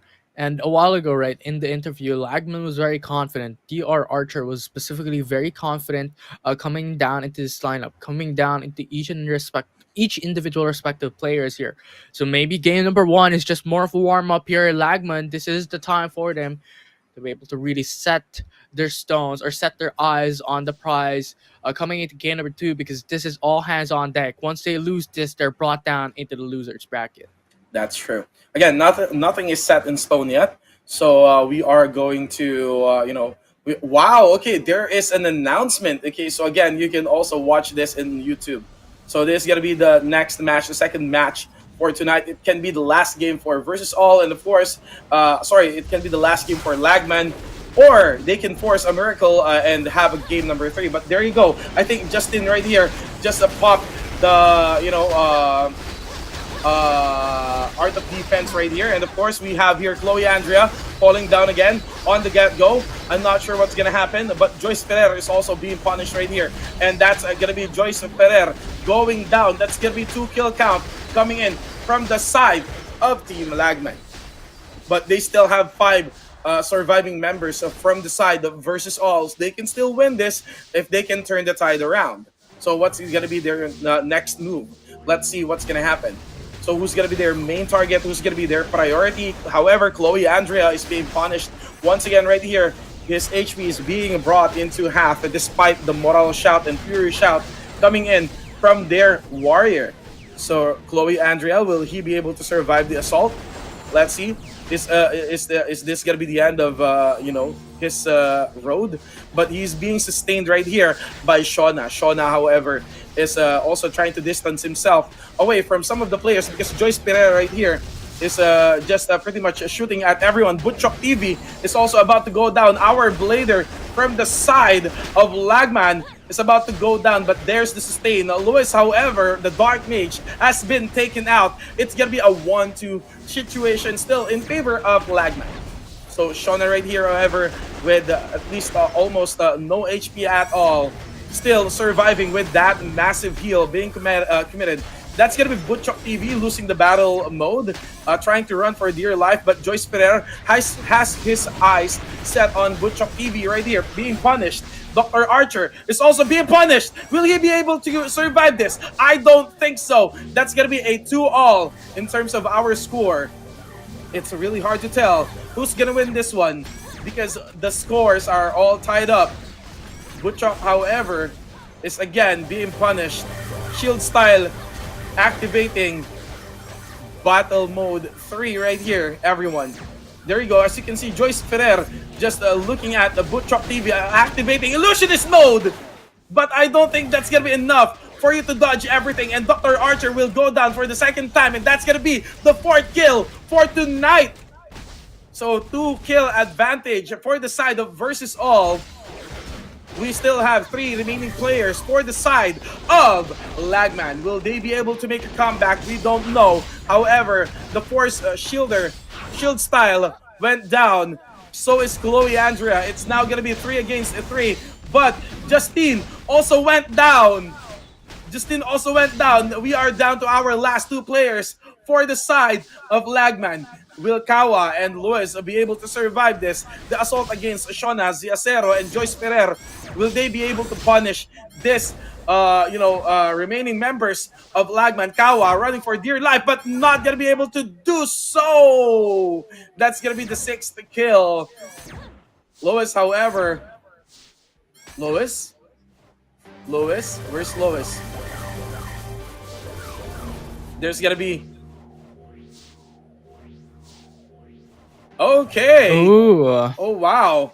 That's gonna be the sweep. That's gonna be the kill. That's gonna be the win. Because for tonight, we have our 2nd finalist for our tournament for this evening. It's gonna be versus all, going up against Bakery Boys. What a showing coming in from versus all. We were expecting how close it was at the start of that game. We're in. It was, I believe, their opponent at that time in the semifinals, Lagman, who was able to take down 2. It was Chloe Andrea who fell down, and the Force Gunner followed through as well. It was Joyce Ferrer. Those 2 quick eliminations was an indicator that, you know what, Lagman had that chance. But versus all stood their ground, delayed the situation, and pretty much bought a lot of these time for their Force Gunner, for their Wizard to come back alive and then fight together once more. I think that just gave them that huge opportunity once again to really overrun Lagman in Game 2. Yes, definitely. I was about to say that the remaining members of team versus all is not going to be able to survive with that kind of assault. But right after, Joyce Ferrer and Chloe Andrea went down, for the first time after they respond, everything went downhill for the side of Team Lagman. I don't know how that happened, but pretty much they tried to exhaust every available skills of Team Lagman to the point where they don't have anything to throw anymore. And coming from that perspective, they tried to use that in their opportunity since most of their skill is cooling down as well. Yeah, it was good though, coming in down for versus all, a kind of well-deserved win as well. Regardless, in the semifinals, they were really just able to buy time, and as we keep on talking about, even at the start of the semifinals here in Pegasus server today, 2 key roles in a prolonged matchup would definitely be the Force Shielder and that Force Archer, just because of how much utility it provides for the team. You have so much crowd control coming in with the Force Shielder, a lot of defensive capability, and the Force Archer has those heals as well that will play a crucial role in those long matchup. 5 minutes, 6 minutes, 7-minute game. Force Archer would be quite pivotal for any of these teams, and so far versus all was able to capitalize on that. So tipping my hats on to the likes of Shona and Shield Style to be able to execute such a feat for the team on winning Game 2. That is very true. So I can't wait to see our highlight. I think it's is it ready? Because I really want to see what went down, because like what I said, it can be something that you will take as a weakness for the side of versus all. Okay, because seeing their Force Gunner going down, seeing their Wizard going down, you may take it as a sign of weakness for their team. But then again, that's not gonna be the case, because right after those happened, it really snowballed Okay, and pretty much every last standing member of team versus all was able to hold their ground against the relentless assault coming in from the side of Team Lagman. So kudos, still good fight, Team Lagman. Better luck again next time maybe, or I wish you good luck in the losers bracket. But of course, congratulations to our winner for this tournament, securing the last spot for our grand finals. Congratulations, team versus all. Yeah, we still have a battle for third regardless. So might be very unfortunate. Lagman wasn't able to go through into the grand final spot, but they still have that chance to secure the third position here in Pegasus server to be the third of the best, the third best team in the server overall. It will be console gamers up against Lagman in that situation, but now as of yet, it will be the grand finals wherein it is Bakery Boys that will fight up against versus all here in the Pegasus Grand Finals. Yep. I mean, I can't wait. I can't wait to see what's gonna happen, because it's the battle of the best from the left and right side of the bracket.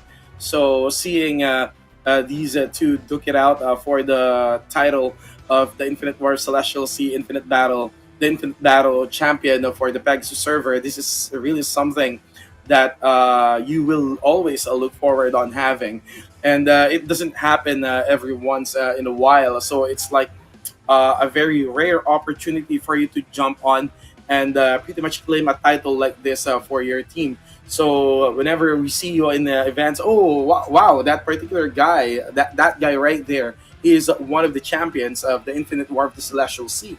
So you will be remembered in the history of Cabal. Yeah, your name will be written on a stone. And that stone, I don't know where it's gonna be.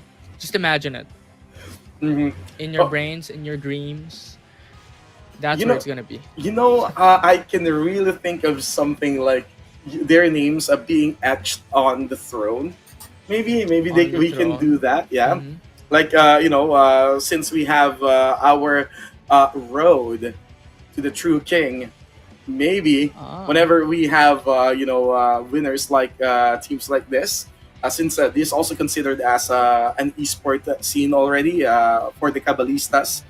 If you guys want that kind of idea, wherein the winners' names will be etched in a stone or in a trophy, and then they will hold on to that trophy until until such time when we do this again. And then if we're gonna be crowning a new winner, we're gonna pass it on to them. But still, the names of the previous winner of the tournament will be etched in that particular trophy forever. I mean, it's a possibility. We do not really have control over that, but it's a possibility. It might be a good idea. It could be possible for these things, to be etched somewhere significant. But regardless, as you have mentioned, right, this will be the very first tournament for Cabal Infinite Combo, and we have many more to go. So exciting stuff on the way for the Cabalistas out there, not just for the competitive players that is currently present joining into this tournament, but also there are a lot more opportunities moving around sometime in the future. We're in the characters that will be used will use standard equipment, standard combat power. So I think that will be something that the casual players will be looking into if they're interested. And of course, since you guys are showing us undying love and support, always tuning in, here is our second milestone code right here, W9M1P3B7. So what are you waiting for? Make sure that you have your phones with you, you log into your game, and you type in this code in order for you to get rewarded. Because, guys, we love you so much. You guys are the reason why this tournament is happening. And of course, if you guys are interested to join maybe next time, don't be afraid to do so. Okay, take that first step in order for you to be etched in the memory of Cabal. Yeah. So right now we have reached a new milestone as well, and the win. We're reaching quite a bit of milestones here today. So with that said and done, let us thank our viewers for that massive support. with the code of W9M1P3B7 for the viewers watching at home. Yep. And of course, it's not just about the viewers as well. Again, we love you guys. That's why our sponsors from Fantech and VIU will be giving out some prizes at the end of this tournament. So make sure that you stay tuned. Because again, if you're looking for some gaming headsets, mice, peripherals, or gaming peripherals that you might need in order for you to stay in tiptoe shape in terms of gaming, look no further because Fantech has them all.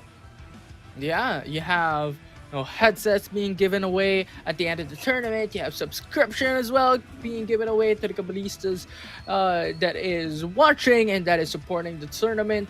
So overall, that is something to look out for and look forward to by the end of the tournament. And the end of the tournament is not gonna be that long. Pretty soon, it will be the Sea Infinite Battle Grand Finals already. And that is something I'm personally looking forward into because that will dictate on who will be the best out of the best of the best of the best. Right? Definitely. I am really, really hyped and stoked. Again, if you guys are watching this at home, if you are supporting any of the teams right here, especially versus all and Bakery Boys, once again, make sure that your comments are known. We can actually see you guys doing lots of comments. Okay, I appreciate every single comments that you guys are, sending out, the support that you are giving us to the players as well. We cannot thank you guys enough. Yeah, for sure. It is the viewers, it is the community that will be, or that is the foundation of the esports scene and even the player base and also pretty much the cornerstone of what Cabal is generally, because the thing is, like, ever since Cabal has been a community-based, community-focused, and I think even up until now, that still stands. And of course, I can actually see some comments right here. You really, really are, really, really showing lots of support, lots of, lots of love to the game right here. I really appreciate the Cabalistas, across all Southeast Asia. So thank you guys once again. Yeah, for sure. Definitely. So, but for you so far, Anduin, we're already reaching, very close. Since we have 2 more series left, the losers bracket and also the championship, or well, rather the grand finals, that will be the only ones left here in the Pegasus server. Is there any team in particular that you're really looking into? Maybe, let them cook, or the one that beats all? Well, if you get the analogy. Well, if we're gonna be talking about cooking stuff, definitely it's not because of the name Bakery Boys. That they're literally cooking bread or anything, but what I like about them is that they're very subtle. The way their combinations are, like what we've mentioned for the first 2 games that we've casted together with Bakery Boys. They are like a very well balanced team. So I am wondering right now how are they going to execute that in the face of versus all, because versus all, they might have this very nimble characters, but sometimes it's not just about the nimble characters, or eliminating the nimble characters. It's all about seeing the people, or not really the party or the characters on the side of these players as well. Like, for example, the Force Shielder, the Force Archer. They have lots of team compositions that they can throw in the table. So my money goes to Bakery Boys. Okay, we'll see if they will cook coming down into the next series. But for now, we will be taking a short break. When we come back, it will be the battle for third. See you guys.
Cabal Infinite Combo Tournament, the Infinite War of Celestials. Each team will consist of 5 players working together to claim the victory. In addition, each team is allowed 2 substitute players, ensuring flexibility when needed. And remember, all players must use their own accounts and items, so bring your best gear and skills to the battlefield. No duplicate classes are allowed within the same team. Before the match starts, a coin toss will determine the home team. In case of a tie, the home team will be declared the winner. Each team is allowed a maximum of 2 revives, but each player can only revive once per match. Eliminating an opponent earns 1 point. The first team to reach 7 points wins the match.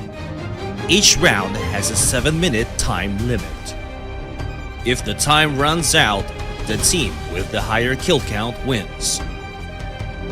If the score is tied, the team that secured the first kill wins.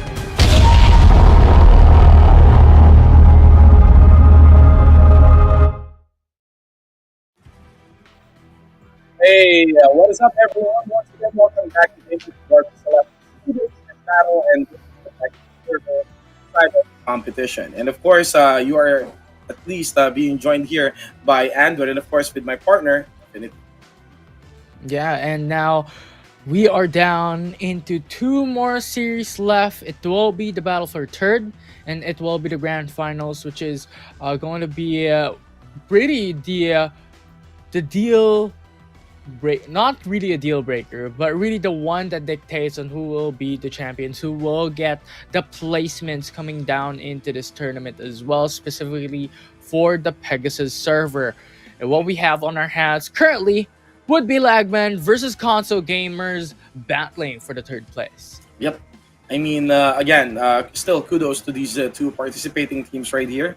So I still appreciate all the efforts that they've thrown in the table. So still, that's a very well, that is a very well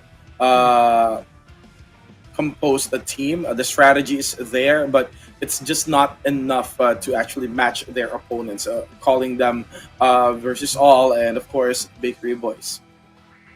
Yeah, for sure. So that is like some of the perspectives of what we can expect. And I believe coming down into this battle for third, the only difference would be the Force players and the Dark Mage having the context of the matches prior into Series 1 of the semifinals and Series 2 of the semifinals. Coming down into this, Lagman and console gamers, the only difference would be that. So this will be quite a feast of a matchup in terms of their compositions overall. But before we jump into the matchup, thank you very much once again to the sponsors of this tournament that made Infinite War of Celestial Sea possible. Thank you very much, Fantech and VIU, for supporting the tournament. Okay, so again, thank you so much once again to our beloved sponsors and of course to our viewers. Okay, again, keep those viewers up as much as possible. We want to give you more codes, and of course, if you're watching this on YouTube, make sure that you are subscribed to Combo Interactive in order for you to stay updated of our tournaments. We still have the Cygnus server happening this week as well. Okay. Yeah. So again, thank you so much, Fantech and VIU, for being our sponsors in this tournament. Again, if you're looking for some gaming peripherals, mice, keyboards, cameras, gaming headsets, gaming chairs, look no further. Fantech has them all for you. Yeah, there's a lot in store for the viewers watching at home and the gamers as well. But on top of that, if you're looking for those streaming contents, if you want Asian entertainment content, dramas, movies, shows, and anime in general, well, VIU has them all. And on top of that, they are going to give away 5 premium subscriptions by the end of the tournament with a duration of a year. So that's quite a bit. You have a year of pretty much unlimited content and unlimited entertainment stuff to watch on the VIU streaming platform. Mm-hmm. That's true. And, I'm reading the comments right now. They actually want us to give a shout out to GM Mary H. According to Alexon the Apple C, you're so beautiful. So big shout out to GM Mary H. So that's from Alexon the Apple C. Okay, so again, we have the battle for third here. Still, even though you've lost the spot to actually participate in the grand finals, still you have to hold your head up high because this is not really an easy tournament to be in because you have to consider the combat power and the time that you've spent and just like what it's just like what Dr. Archer said a while ago, the riches and the amount that you've spent in this game as well. So I have to give kudos to each of these participating teams right here. Yeah, for sure. And I think coming down from the beginning of this tournament, especially for Pegasus server, there were, I believe, 18 teams that joined in, that came through, and now we are down to the last 4 remaining into the tournament. You have the battle for third, Lagman and console gamers. Into the grand finals left, you have Bakery Boys and versus all. So just imagine how long and how far these teams were able to really battle it out in Lakeside and Infinite War of Celestial Sea to come here into pretty much the top 4 spot in the tournament. That's true. So again, guys, if you are supporting any of the teams right here, make sure that your comment is well seen in the comment section. I am reading it right now. If I will be given a chance, I will give a shout out or I will try to read some of your comments, but make sure that it's all clean, nothing naughty as much as possible. Thank you so much for watching Andrian's gameplay. Shout out Boss Andwin and Infinity. Shoutouts. I mean, there's just a lot of communities out there. I really, really thank you guys for supporting the tournament overall. And we are just moments away into the battle for third here. Just a bit more preparation coming in for the side of Team Lagman and even the likes of Team Console Gamers as well. Just sit tight, relax and enjoy. And later down the road, maybe there's gonna be more giveaway if we hit more milestones. And of course, regardless, we're gonna give away some stuff as well by the end of the stream, so watch out for that. Mm-hmm. Yep. Again, we're gonna be giving out codes. Okay, it's not limited to one. It's not limited to two. It's limited to. It's not actually limited. But of course, we have to reach a certain milestone in order for us to be able to give these codes away. Because again, guys, we also want the community to get known for what we are doing today. So as much as possible, we want to gain lots of tractions as well. So thank you so much once again. If you are watching this, if you are sharing this on your profile, you have our thanks. Me and Infinity, thank you guys so much. Once again, I am stoked. I am hyped. I want to see who's going to be our first ever champion in the Infinite War of Celestial Sea, the Infinite Battle. However, this is just the Pegasus side of the server. Okay, we still have Cygnus server that will be happening this week as well. So stay tuned because again, we have a very huge Cabalistas community all across Southeast Asia. So once again, I would like to invite all of you, ask your mom, ask your dad, ask your friend, ask your guildmates to watch this one in order for us to give you guys some more code.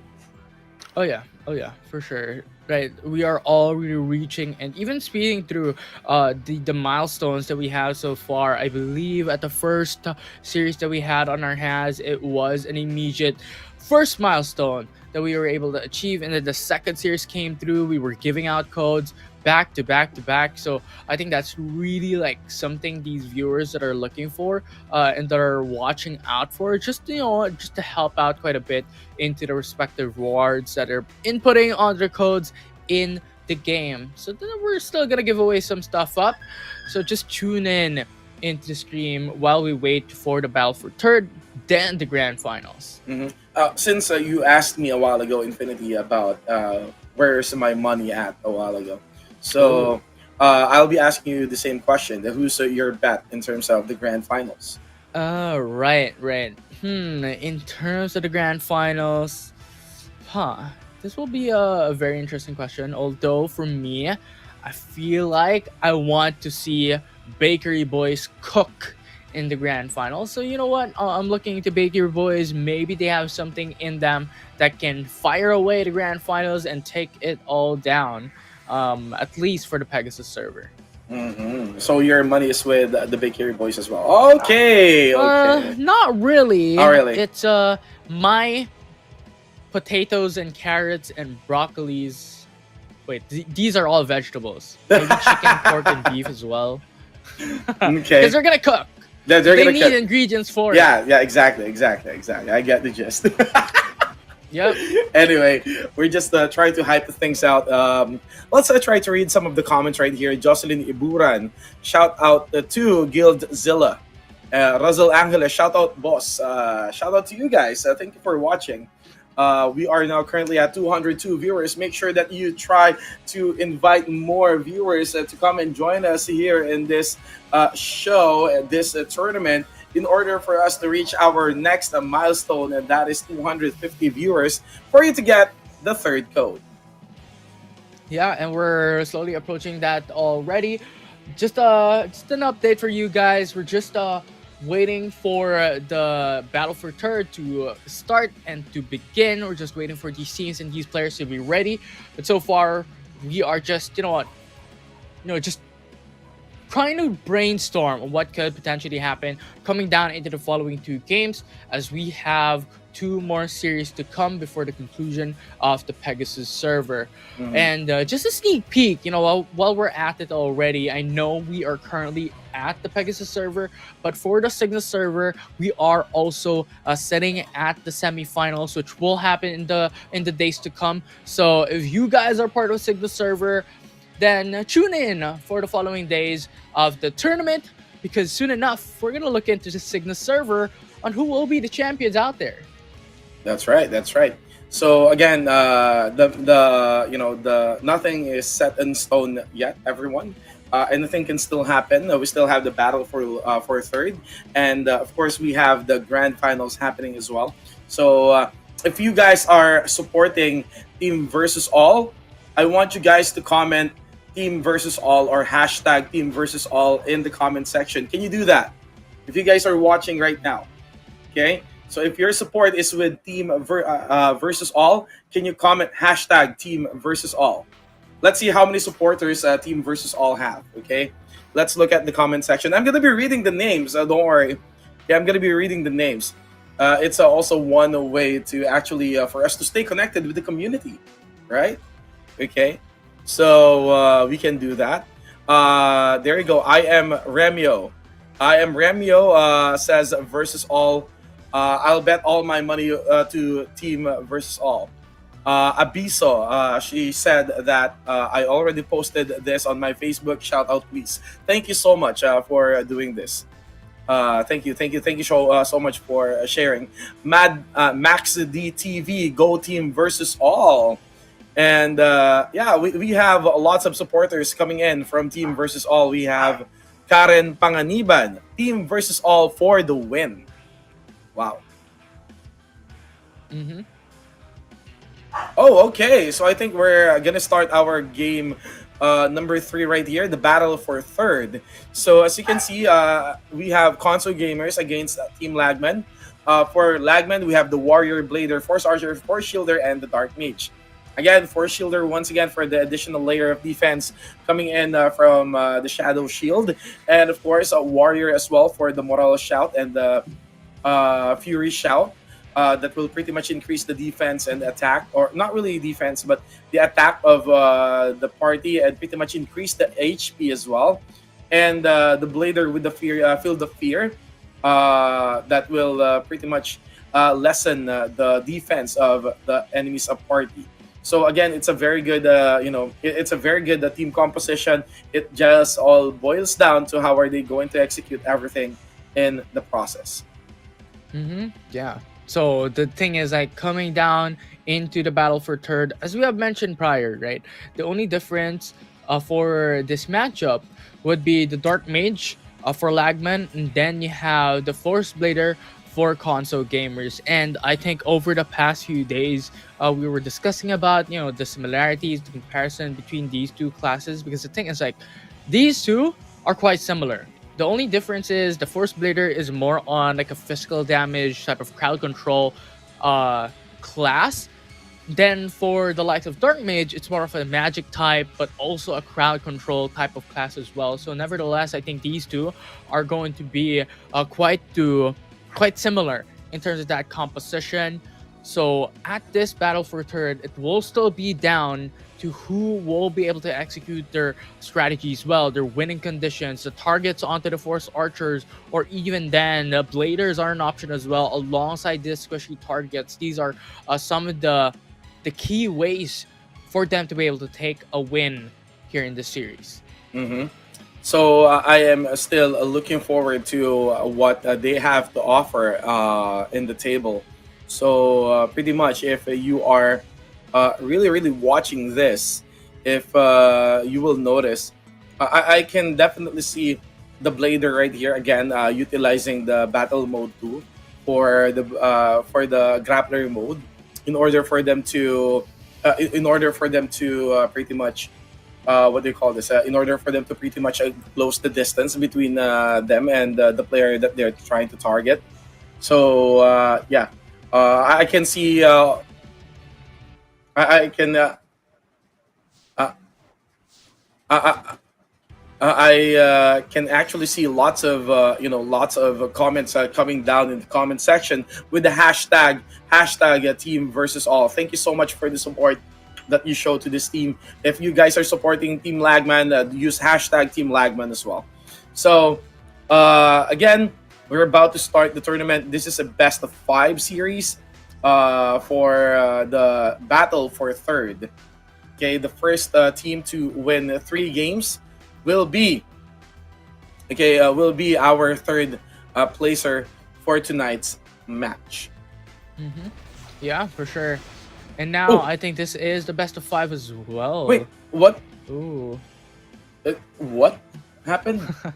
I can see someone from Team Lagman attacking Jella. Yeah, I saw it too.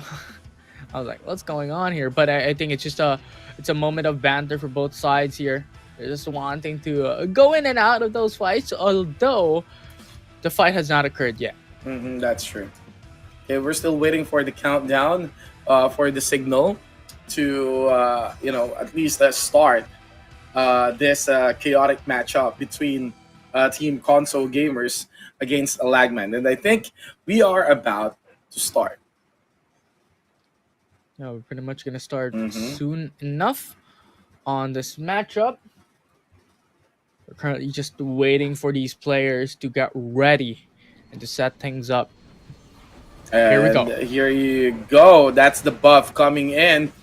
We have Lois right here from the side of Lagman. If she can put down or he can put down that totem and pretty much petrify everyone. On the side, that's the Shadow Shield being initiated in a very early stage of the game by Justin Lang Ngam, and Jella now is being punished. SNG is also being punished. I think SNG won't be able to proc that Shadow Shield anymore because he just went down and hit the sack in the process. And also, I think Play Maya will follow, and so is Jella. Will she be able to survive this one? Engineer Xena also went down in the process. But we have here Jella trying to teleport, trying to move around the area in order for her to survive. But he is or she is being targeted. She's being pinned down by everyone. Dr. Archer has his eyes set on Jella. Jella trying to dodge. She's the last remaining member of Team Console Gamers, and that's gonna be it.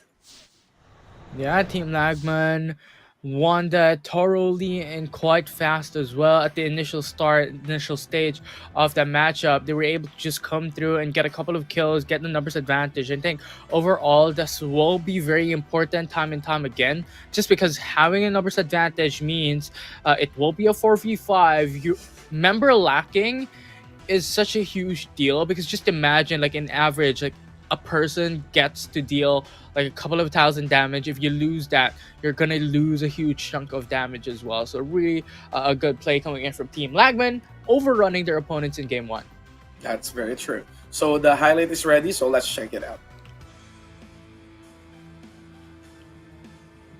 Okay, so there you go, guys. I think Team Lagman right here tried their very best to survive this one. Not really Lagman, but Console Gamers tried their very best to survive this one. However, they were able to pin down SNG in the very early stage of the game, and the Shadow Shield has been activated by Justine as well, in order for them to add that extra layer of defense, making it impossible for the other team or the opposing team to actually deal damage. And in the process, that's going to be them securing their first win in the battle for third. Yeah, it's a battle for third. It's a first win. They have 2 more games to win to be able to come through and secure the third spot. Just because we are already in a best of 5 series a matchup. So it's a race to 3 wins across the board, and Team Lagman needs 2 more to be able to secure it for themselves. Hmm. Okay, so that's what I'm trying to point out as well. It's all about the execution. It's all about how you pretty much know these characters, the team compositions as well. Um, and I'm not really sure what happened to SNG. What's the reason why he was never able to really activate the Shadow Shield for the side of console gamers?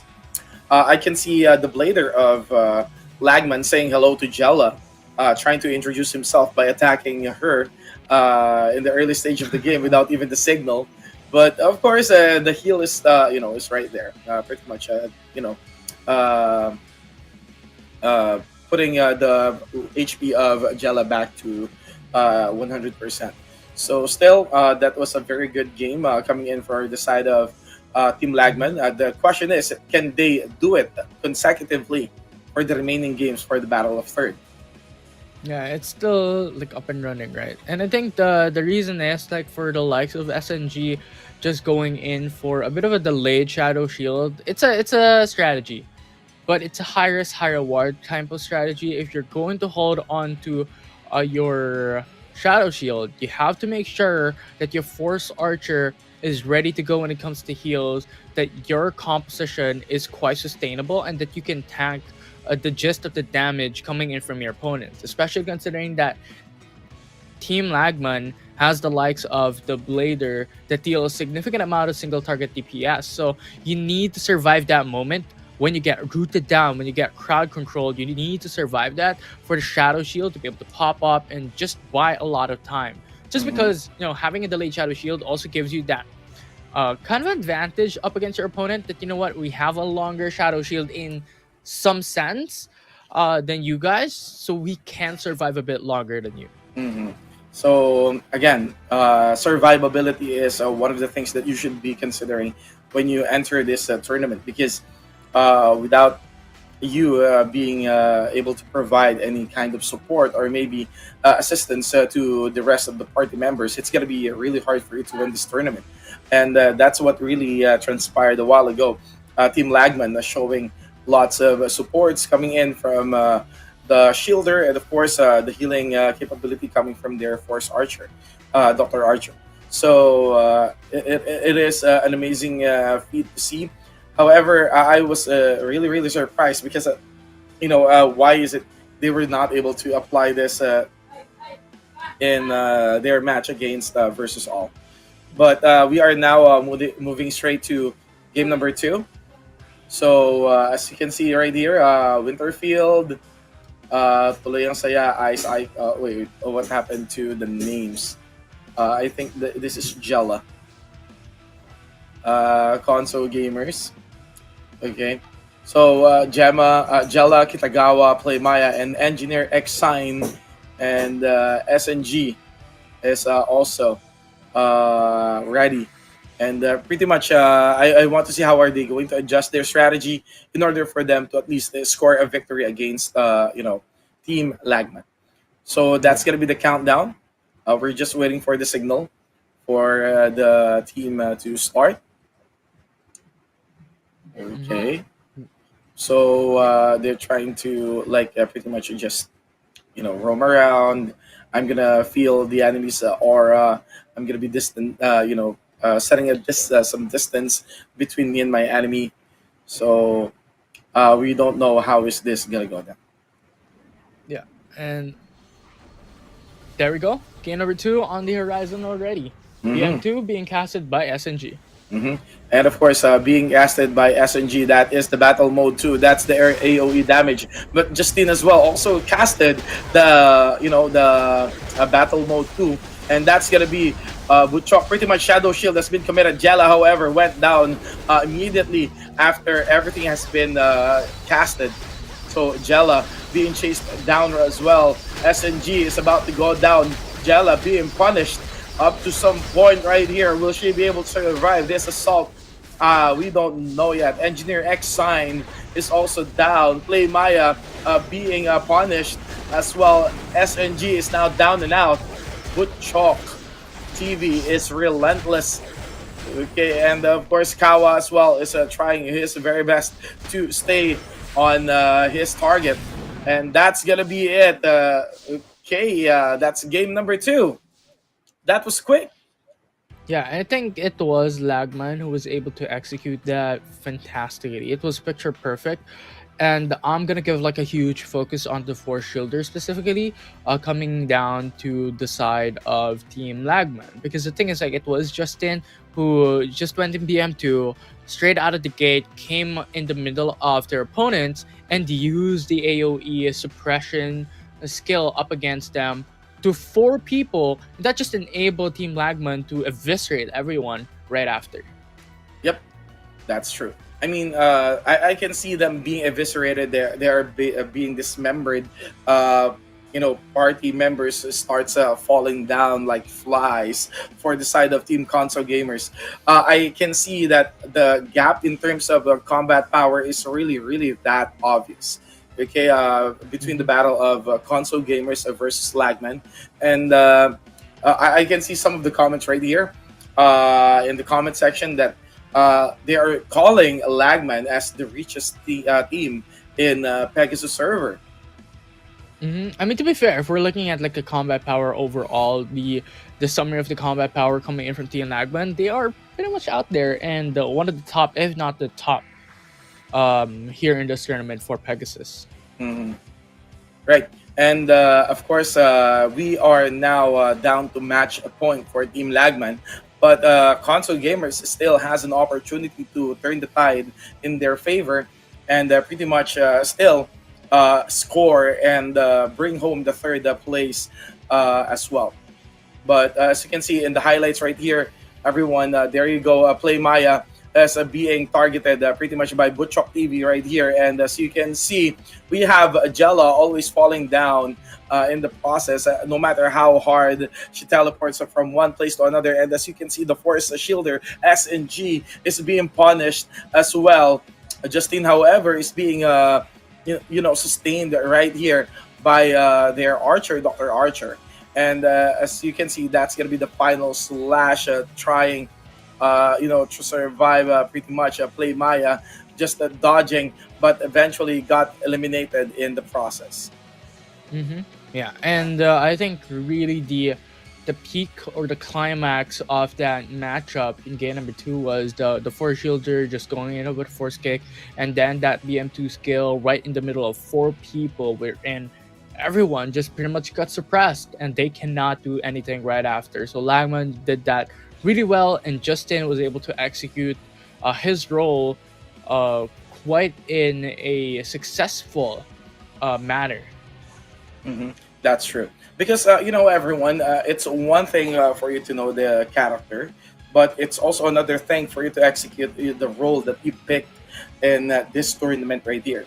So I know that, every class, every character has their own, unique ability in order for you to at least be able to play the game even though you're alone, or you don't really have to rely so much on having a party member.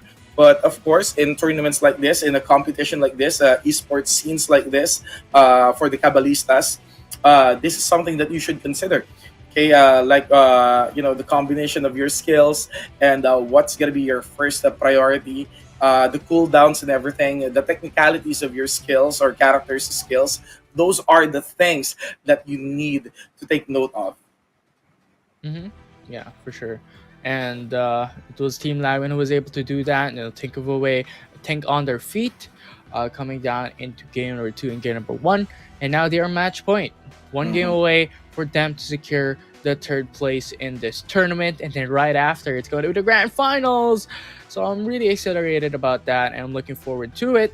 But it's really up in the air who has that possibility of taking the throne down for Pegasus server, because these four teams that remain are the best teams remaining in the Pegasus server.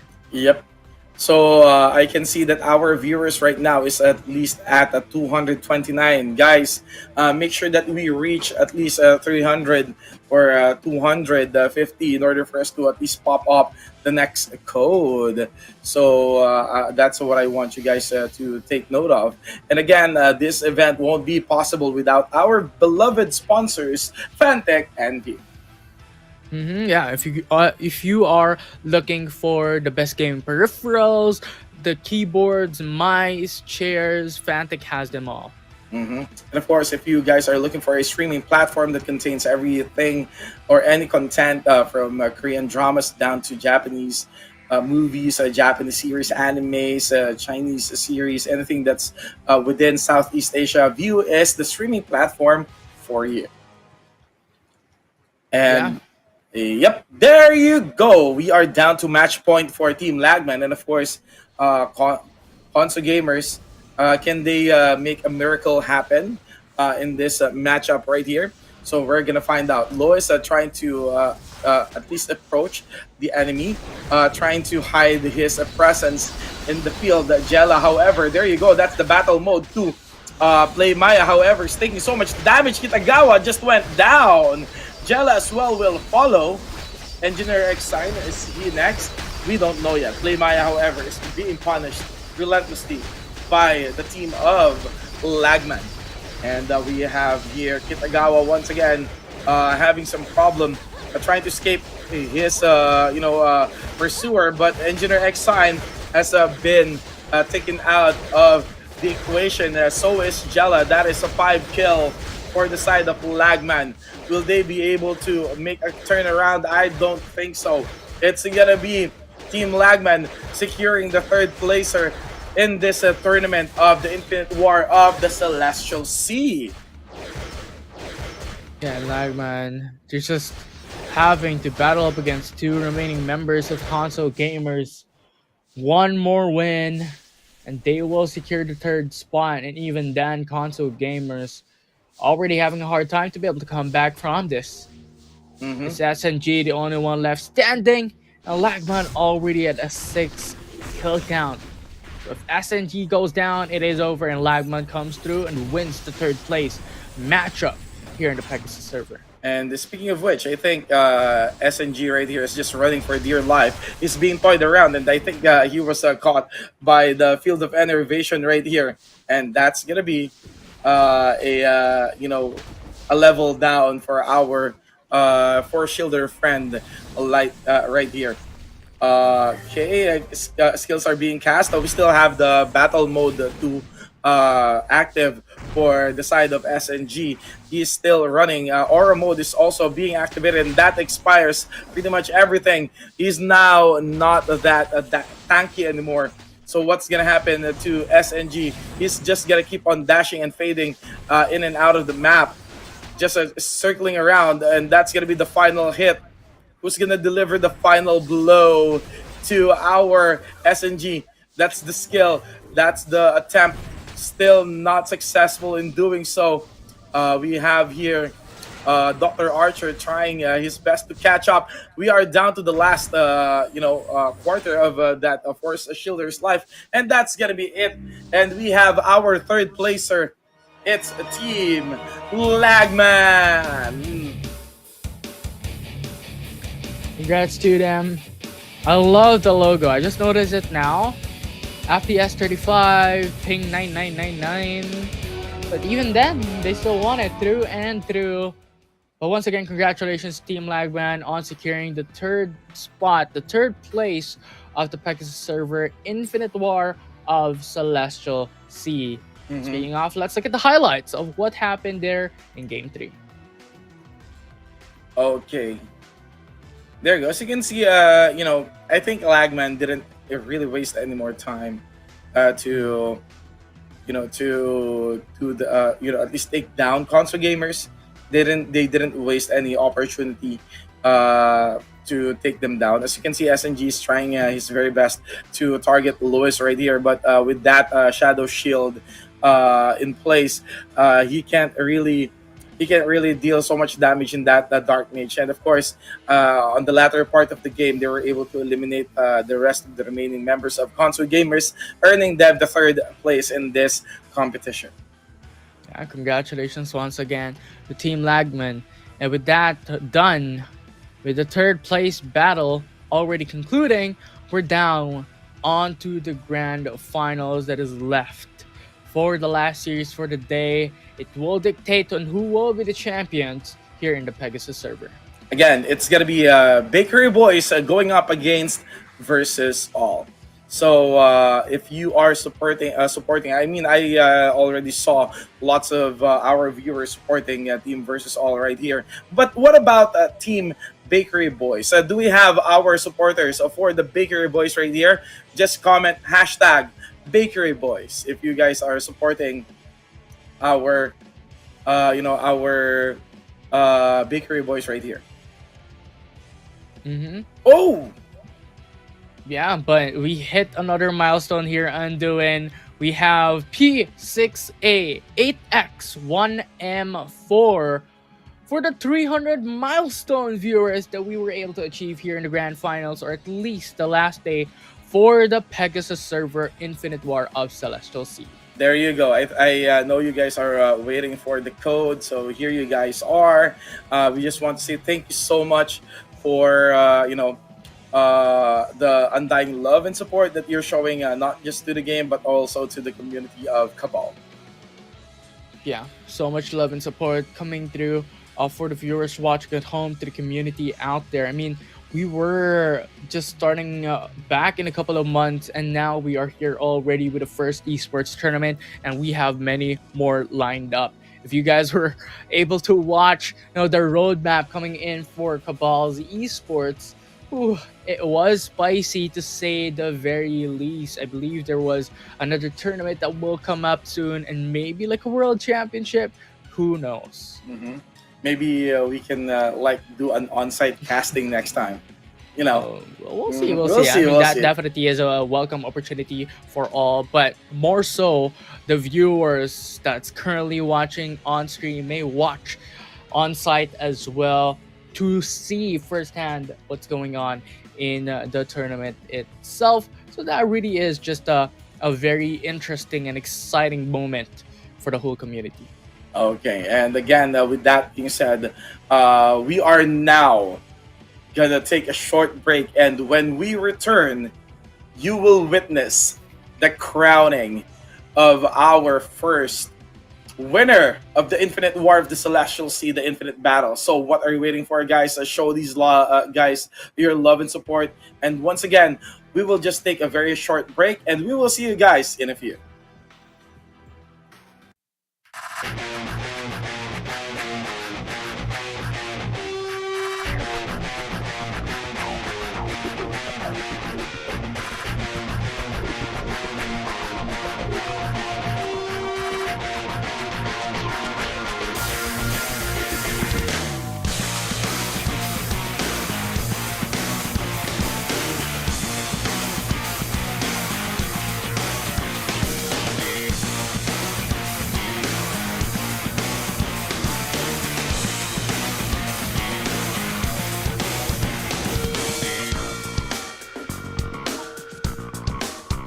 Cabal Infinite Combo Tournament, the Infinite War of Celestials. Each team will consist of 5 players working together to claim the victory. In addition, each team is allowed 2 substitute players, ensuring flexibility when needed. And remember, all players must use their own accounts and items, so bring your best gear and skills to the battlefield. No duplicate classes are allowed within the same team. Before the match starts, a coin toss will determine the home team. In case of a tie, the home team will be declared the winner. Each team is allowed a maximum of 2 revives, but each player can only revive once per match. Eliminating an opponent earns 1 point. The first team to reach 7 points wins the match. Each round has a 7-minute time limit. If the time runs out, the team with the higher kill count wins. If the score is tied, the team that secured the first kill wins.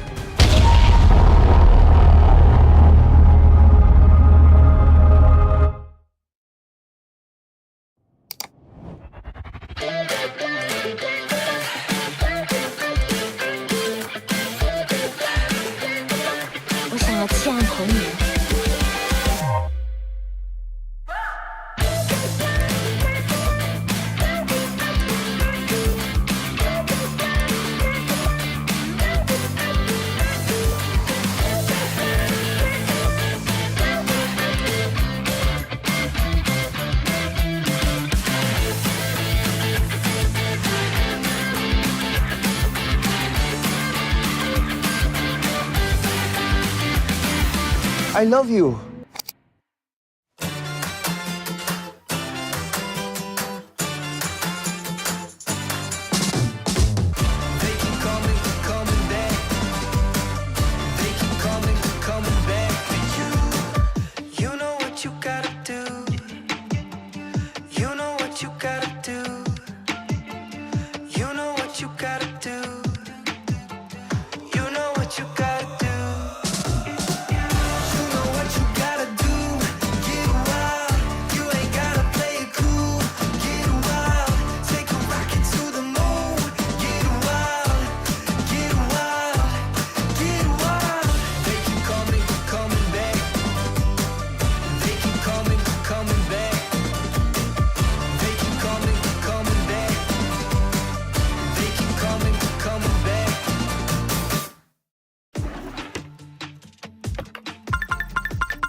Cabal Infinite Combo Tournament, the Infinite War of Celestials. Each team will consist of 5 players working together to claim the victory. In addition, each team is allowed 2 substitute players, ensuring flexibility when needed. And remember, all players must use their own accounts and items, so bring your best gear and skills to the battlefield. No duplicate classes are allowed within the same team. Before the match starts, a coin toss will determine the home team. In case of a tie, the home team will be declared the winner. Each team is allowed a maximum of 2 revives, but each player can only revive once per match. Eliminating an opponent earns 1 point. The first team to reach 7 points wins the match. Each round has a 7-minute time limit. If the time runs out, the team with the higher kill count wins. If the score is tied, the team that secured the first kill wins.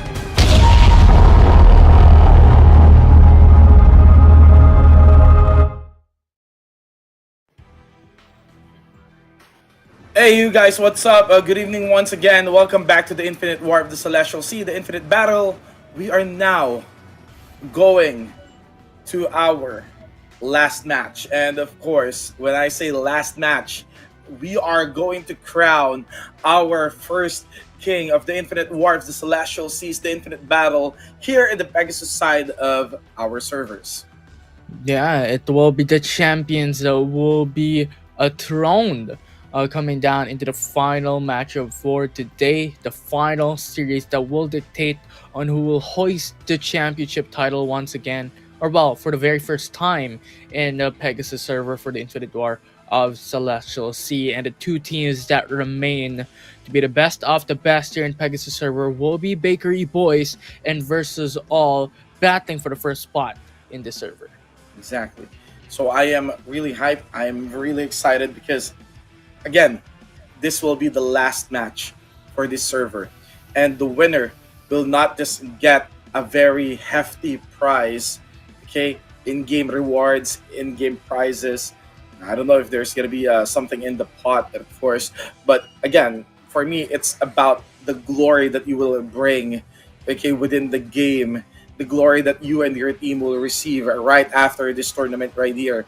The bragging rights, okay, in order for you to rub it to your opponent's faces. I'm just kidding. Hold, rub it to their faces. But yeah, I think just the overall, you know, the experience being the first, being the champions of Infinite War of Celestial Sea holds a bit of value, and I think on top of that, really just a lot of prizes to be won, in-game items that is quite valuable as well to consider for a lot of these players, a lot of these teams, on top of the prize pool for this tournament as well. So I think overall, the winners here will have that opportunity to obtain the in-game items that will definitely help them into their progress. Mm-hmm. That's true. Again, this is not something that you can receive every now and then. Okay, this is not something that you can easily get out of a code that we are presenting during the stream. No, this is the honor, okay, that you will bring not just to yourself but to the entire party members that who fought the battle here in the Infinite War of Celestial Sea. So, without further ado, I would like to give you guys, okay, the opportunity to support each and every single participants of these awesome teams in the grand finals. We have Bakery Boys and we have Versus All. Yeah, we have two of the best teams that remain currently in this tournament. It's quite a bit of a long journey as well for these players. You have Bakery Boys having to beat the Retaliation and then Console Gamers to secure their slot in the grand finals. And as for Versus All, they were able to beat Ashra and then Team Lagman to step foot here today. Mm-hmm. And of course, as you can see, we are not going to waste any time, or we're not going to dawdle any further, because we are about to witness the match happening between these two teams right here.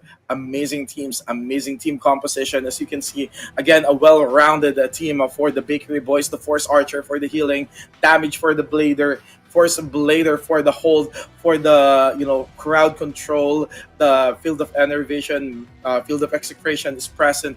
Of course, the Shadow Shield coming in from the Force Shielder, and the massive additional in terms of HP with the Morale Shout and the Fury Shout from the Warrior. Yeah. So yeah, it's pretty much like the summary coming down to it. But now, game number 1 coming into the grand finals. For Bakery Boys' side, it will be Winterfield, Tuloy ang Saya, Ice, Icon, and Tim. And of course, on the corner of Versus All, introducing Shona, Joyce Ferrer, Shield Style, Zia Cero, and Chloe Andrea. And again, guys, we would like to... I just really have to get this one.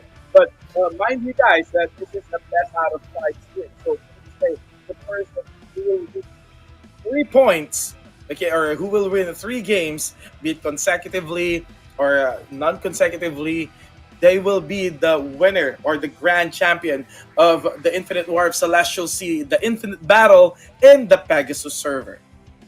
Mm-hmm. And a while ago, we saw Winterfield and Chloe Andrea as well in those interviews. And so far, they are now stepping foot into the grand finals. Both these teams were mentioning that they have prepared quite hefty here to be able to come through and go into the grand finals here today. So pretty much just sitting here in this position of being the top 1 and top 2 team in the Pegasus server is such a massive feat to behold. Mm-hmm. So we're gonna be we're gonna be at least trying to keep the suspense going. I know you guys are excited. You guys have lots of expectations. Okay, but then again, I want you to see how they are preparing for the match. That's why we showed you the players' camera. So as you can see, they are really doing their best. In tournaments like this, everyone, you have to make sure that you have the necessary things needed in order for you to at least secure a victory. And what's that? maybe since this is a tournament, you have to secure a very good internet connection, right? Mm-hmm. In order for you not to lag during the game. Okay, because Yeah. this is one thing that can actually cost you the game if you suddenly become laggy. Okay, during the tournament.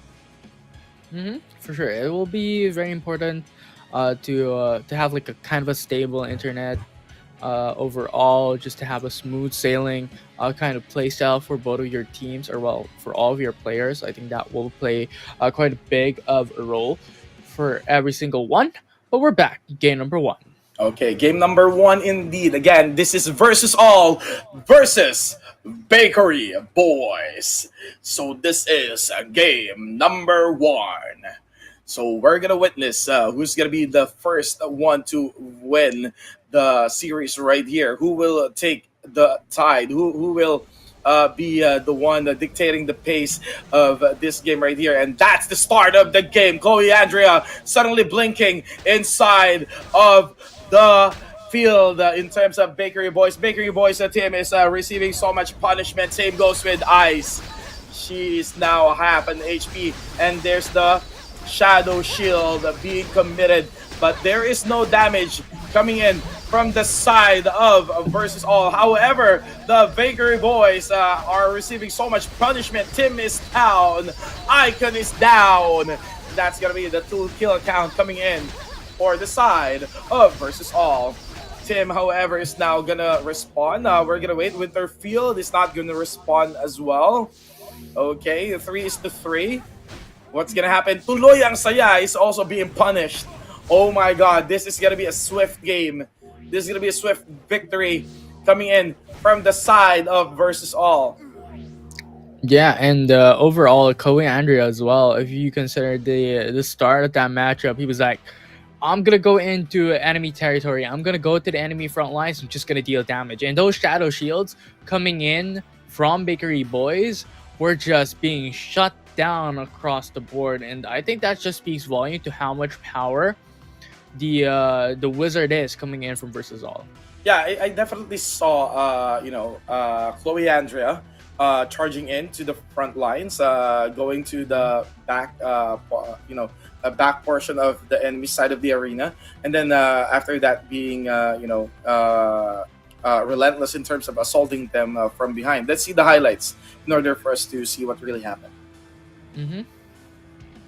There you go. As you can see, there you go. Chloe Andrea has already activated the battle mode 3. So Tim is already receiving so much punishment. However, the Shadow Shield actually gave them the perfect opportunity to add additional protection to their party. However, Winterfield won't be able to do his job anymore any further because he got taken out in the process. So the massive healing coming in from the Archer did not really arrive on time, or did not really happen because they quickly took out Winterfield. Maybe they do know because as competitors, you're gonna be watching your opponents every step. So maybe they did their research towards Winterfield. Say when I said a while ago that Winterfield is very generous in terms of healing his teammate, so that's why Winterfield also became their top priority in terms of targeting a class or a character. Yeah, and I think on top of that as well, like the damage coming from Koei Andrea was insane. Like the shadow shields for everyone was being shut down. If you consider like the initial start, the Isis shadow shield down to none, and the rest of the crew down to none as well. And I think that is just like Chloe Andrea capitalizing on the amount of damage he has coming down from that 5v5 setup. So removing that shadow shield was an immediate boost of advantage already for the side of versus all. It was just down to the finishing touches. That's very true. That's very true.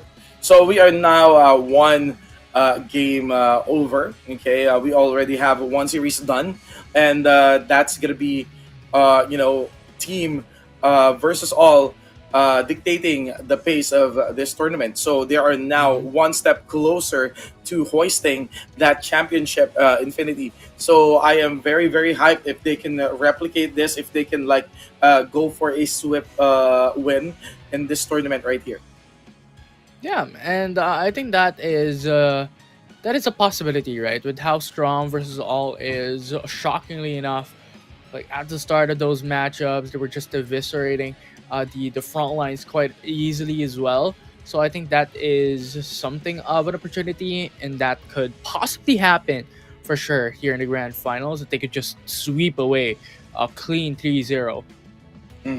So I can see again. I am reading the comment section right here. They are really giving lots of support to versus all. Maybe that's how well known this team is in the Pegasus server. You know, that's why I can see lots of supporters coming in from the side of versus all. We have here, as you can see, we have Glenn Nopal, Nostrada. There we go. Jomari Villanueva, Crazy Jules Ives. We have lots of usernames, or we have lots of names right here coming down and showing their love and support for the side of versus all. Yeah, there's just a lot of people that are in huge support of team versus all as well. I mean, considering how strong they are coming down into game number one, I definitely could expect something of a feat for the community to have those cheers going to team versus all. But that also puts a lot of pressure as well for this team. And Bakery Boys, they have to put a punish here onto team versus all. It's just a matter of capitalizing their power. If Chloe Andrea overextends, that is an opportunity for them. You know what? Maybe you could focus on Chloe Andrea. Put a finish onto him for now and get the advantage. Okay, but let's see if they can replicate their result. As you can see right here, Joyce Ferrer is also activating his battle mode 3 with the taunt happening right here. But there's the early shadow shield being committed immediately by this, by Bakery Boys right here. But Joyce Ferrer, only Joyce Ferrer is right here taking the front lines, going up against pretty much everyone from Bakery Boys. What's gonna happen here? Wow! It's gonna be a 1v5 situation. How confident is this Force Gunner? As you can see, he was able to take down Winterfield. Joyce Ferrer is putting on quite a show right here, everyone. Joyce Ferrer being sustained by the Force Archer. He is going up against everyone, killing 3 in the process. Oh my lord! This is a It was so fast. 4v1. 4v1. It was quite swift. I mean, look at Joyce Ferrer's life. They're having a hard time taking him down, even though Ice is already in grappler's mode right here. And there you go. Joyce Ferrer seeking some distance in order for him to at least recuperate for a bit. He is taking down Ice in the process. And that's going to be the 4 kill coming in for the side of versus all. And it's just Joyce Ferrer doing most of the job. Yeah, it is. I mean, in game number 1, it was Chloe Andrea. In game number 2, it was then Joyce Ferrer.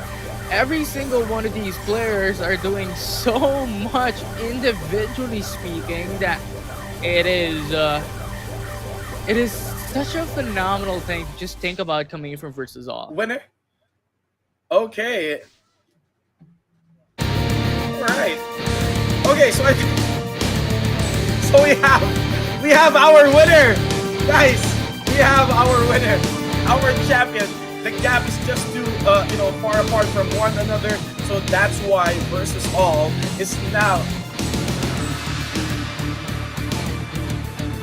Okay, Caster's that. Okay, so I think that's just a premonition of what's to come. Okay. It's a winner screen for game number 2. Yeah, so game number 2. Actually, it's just a flashback, so one guys. more. It's a flashback. It's a flashback, guys. Okay, so we still have game number 3, but that I am at a loss of words right here, Infinity. How can one Force Gunner take on a 5-member of a party, bringing down pretty much half of it in the process? Yeah, it's I don't know. Because the thing is, like, versus all is on a different level. I mean, if we're looking at the individual prowess from this team, Chloe Andrea, first game, came through, dash blink onto enemy front lines with that BM3 and just shred everyone's HP. And then coming down into the second game, Joyce Ferrer, force gunner with that BM3 as well, just came through and dealt so much damage. Now, I don't know what to expect coming down into game 3. It could possibly be just Shona or Shield style, just going into enemy front lines and just beating them down. I don't know yet, but let's check out the highlights, guys. As you can see right here, there you go. Joyce Ferrer just pretty much taking everyone's attention, going to the corner, pretty much driving everyone right there and there. Pretty much trying to survive and bringing down every single member of Bakery Boys. Oh my lord. I was actually, it's a jaw-dropping scenario, if you're going to ask me. It is really an amazing sight to see. One player going up against 4 players. This is absolute madness. This is insane at its finest, dude. So maybe I'm not even sure if this is gonna be the same thing. Is it gonna be a replay? Who's gonna go down in the front line next? Is it gonna be Shona? Is it gonna be I'm not sure. Yeah, we don't know either, because the thing is, like, this matchup, this grand finals is filled with unexpected scenarios, if you may, right? Just 1v5 back to back with Chloe Andrea and then Joyce Fair right after. So I'm not gonna be surprised if Zia Cero or even the likes of Shona just went in and 1v5 the same thing, same occurrence from what we saw in game 1 and 2. Mm-hmm. And of course, let's read some of the comments right here. They really they are dying to get their name announced. So we have Norin. Thank you so much for the support to Cabal. We have here Benedict Romano, Renz Balin, Russell Ann, Alejandro Eustaquio. Who else? Orchid, Abiso, Arlene Pauline, 1v5 hashtag Chloe Andrea lang sa Kalam. It means she's rooting for Chloe Andrea.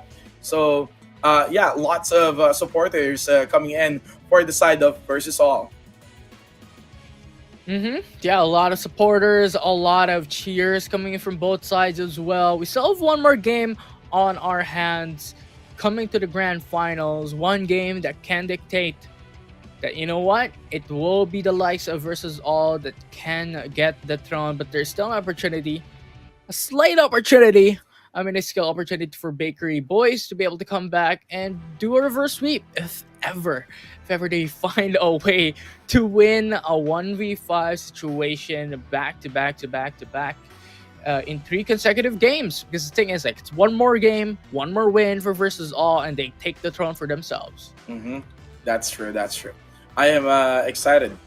Okay, I am excited on what's gonna happen. It's really something that I really didn't expect to see this kind of scenario in the grand finals. And there's gonna be one player going up against 5 players of the opposing team. So this is something that I did not consider seeing. Okay, but then again, guys, if you can at least show us some support, can you do the hashtag Cabal Mobile? Let's can you guys do that? Hashtag Cabal Mobile. Can you comment down in the comment section? I would really appreciate everything. Okay, and of course we are down to our game number 3. I just want to say thank you so much once again for our or to our sponsors. So we have VIU and Fantech. Yeah, thank you very much for making this tournament possible, Fantech and VIU. But now we're down into potentially the last game. We're down into match point, forward versus all, 1 win to take the throne down. But Bakery Boys, an opportunity for them to make it back.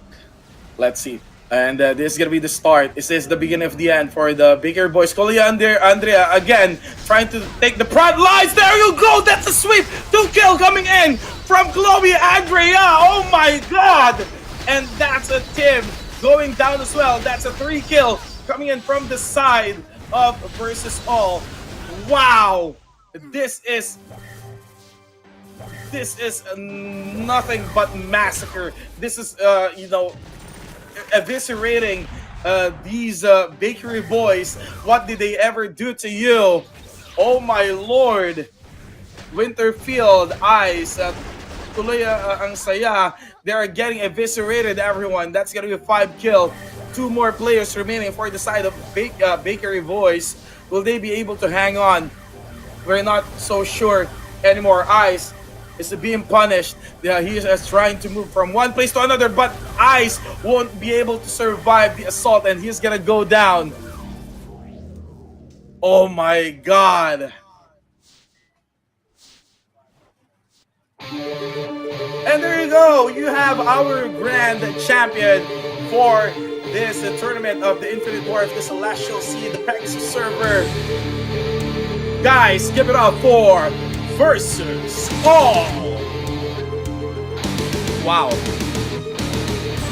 Yeah, it was complete obliteration. The champions for the Pegasus server would be Versus All, followed up by Bakery Boys, and the third place for the server would be Lagman for Infinite War of Celestial Sea. And overall, what a fantastic series of events, a series of battles that we have seen thus far throughout the week. It was packed, it was chaotic, but also at the same time, it was hype and it was filled and rushed with intense moments as well.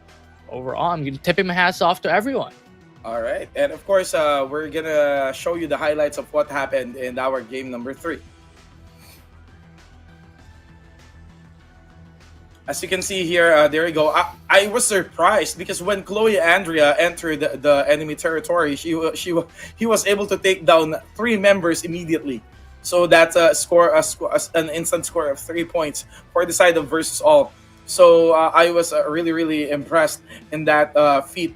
I think in Filipino we call that bebe bops, knowing that maybe the girlfriend of Chloe Andre is watching, so maybe he felt really confident and strong because his significant other is watching and supporting him.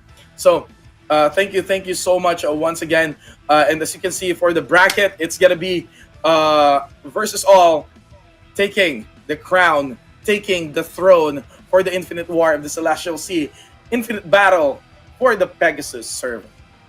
Yeah, and then you have the likes of Bakery Boys as the top 2 position. And then for the top 3, I believe it is Lagman who was able to secure the 3rd spot in this tournament. Out of 8, it comes down onto the top 3 that remain. All right. And of course, I was really happy that we already have our first King of Kings in terms of the Pegasus server. They now have the glory, they now have the power, they now have the prize, and pretty much everything that they need in order for them to at least etch their name in the history of the entire world of Nevereth. Yeah, for sure. And they will be the very first champions of the Pegasus server, not just in the first tournament, but in their respective servers as well. And I think that definitely speaks a big lot onto the privilege, the bragging rights, as you have mentioned a while ago. Right. And of course, this is the master code for each and every one of you guys for tonight. Since you supported us all the way, we have 269 viewers right now. Shout out to each and every one of you guys. And the code is Z7T9Q1B2. Make sure that you log into your game, claim your code, and get yourself rewarded. Yeah, a lot of rewards just waiting for you guys. So just input that code into your respective accounts, into your respective games. I believe everyone has that opportunity to be able to claim that code shown on screen at the moment. So feel free to claim that into your accounts. Once again, thank you so much to our sponsors for making this event possible. We couldn't have done this without you guys. Thank you so much once again to Fantech VIU. Yeah. If you are looking for the ultimate, the best gaming peripherals, Fantech has them all. And by the end of the tournament, they're giving away 5 gaming headsets for the Cabalistas out there. And of course, for streaming platforms, that pretty much covers the entire Southeast Asia. If you're looking for somewhere, like a platform to watch and view lots of movies, animes, and pretty much everything, download VIU because it's the streaming platform for you. They will also give away 5 1-year premium subscription at the end of this tournament. So once again, that's gonna be the end of our tournament for this evening. Congratulations once again to our participants, and of course, especially to Versus All and to our runner-ups, Bakery Boys and who's Team our Lagman. Team Lagman. And so, thank you so much once again for participating, and everyone who stayed tuned in our tournament. Once again, thank you so much. But our time to say goodbye is already here. So thank you once again. This is Anwin and Infinity saying good night. Thank you. See you guys again tomorrow or next time, Cabalistas. Bye-bye. Cabal Infinite Combo Tournament. The Infinite War of Celestials. Each team will consist of 5 players working together to claim the victory. In addition, each team is allowed 2 substitute players, ensuring flexibility when needed. And remember, all players must use their own accounts and items, so bring your best gear and skills to the battlefield. No duplicate classes are allowed within the same team. Before the match starts, a coin toss will determine the home team. In case of a tie, the home team will be declared the winner. Each team is allowed a maximum of 2 revives, but each player can only revive once per match. Eliminating an opponent earns 1 point. The first team to reach 7 points wins the match. Each round has a 7-minute time limit.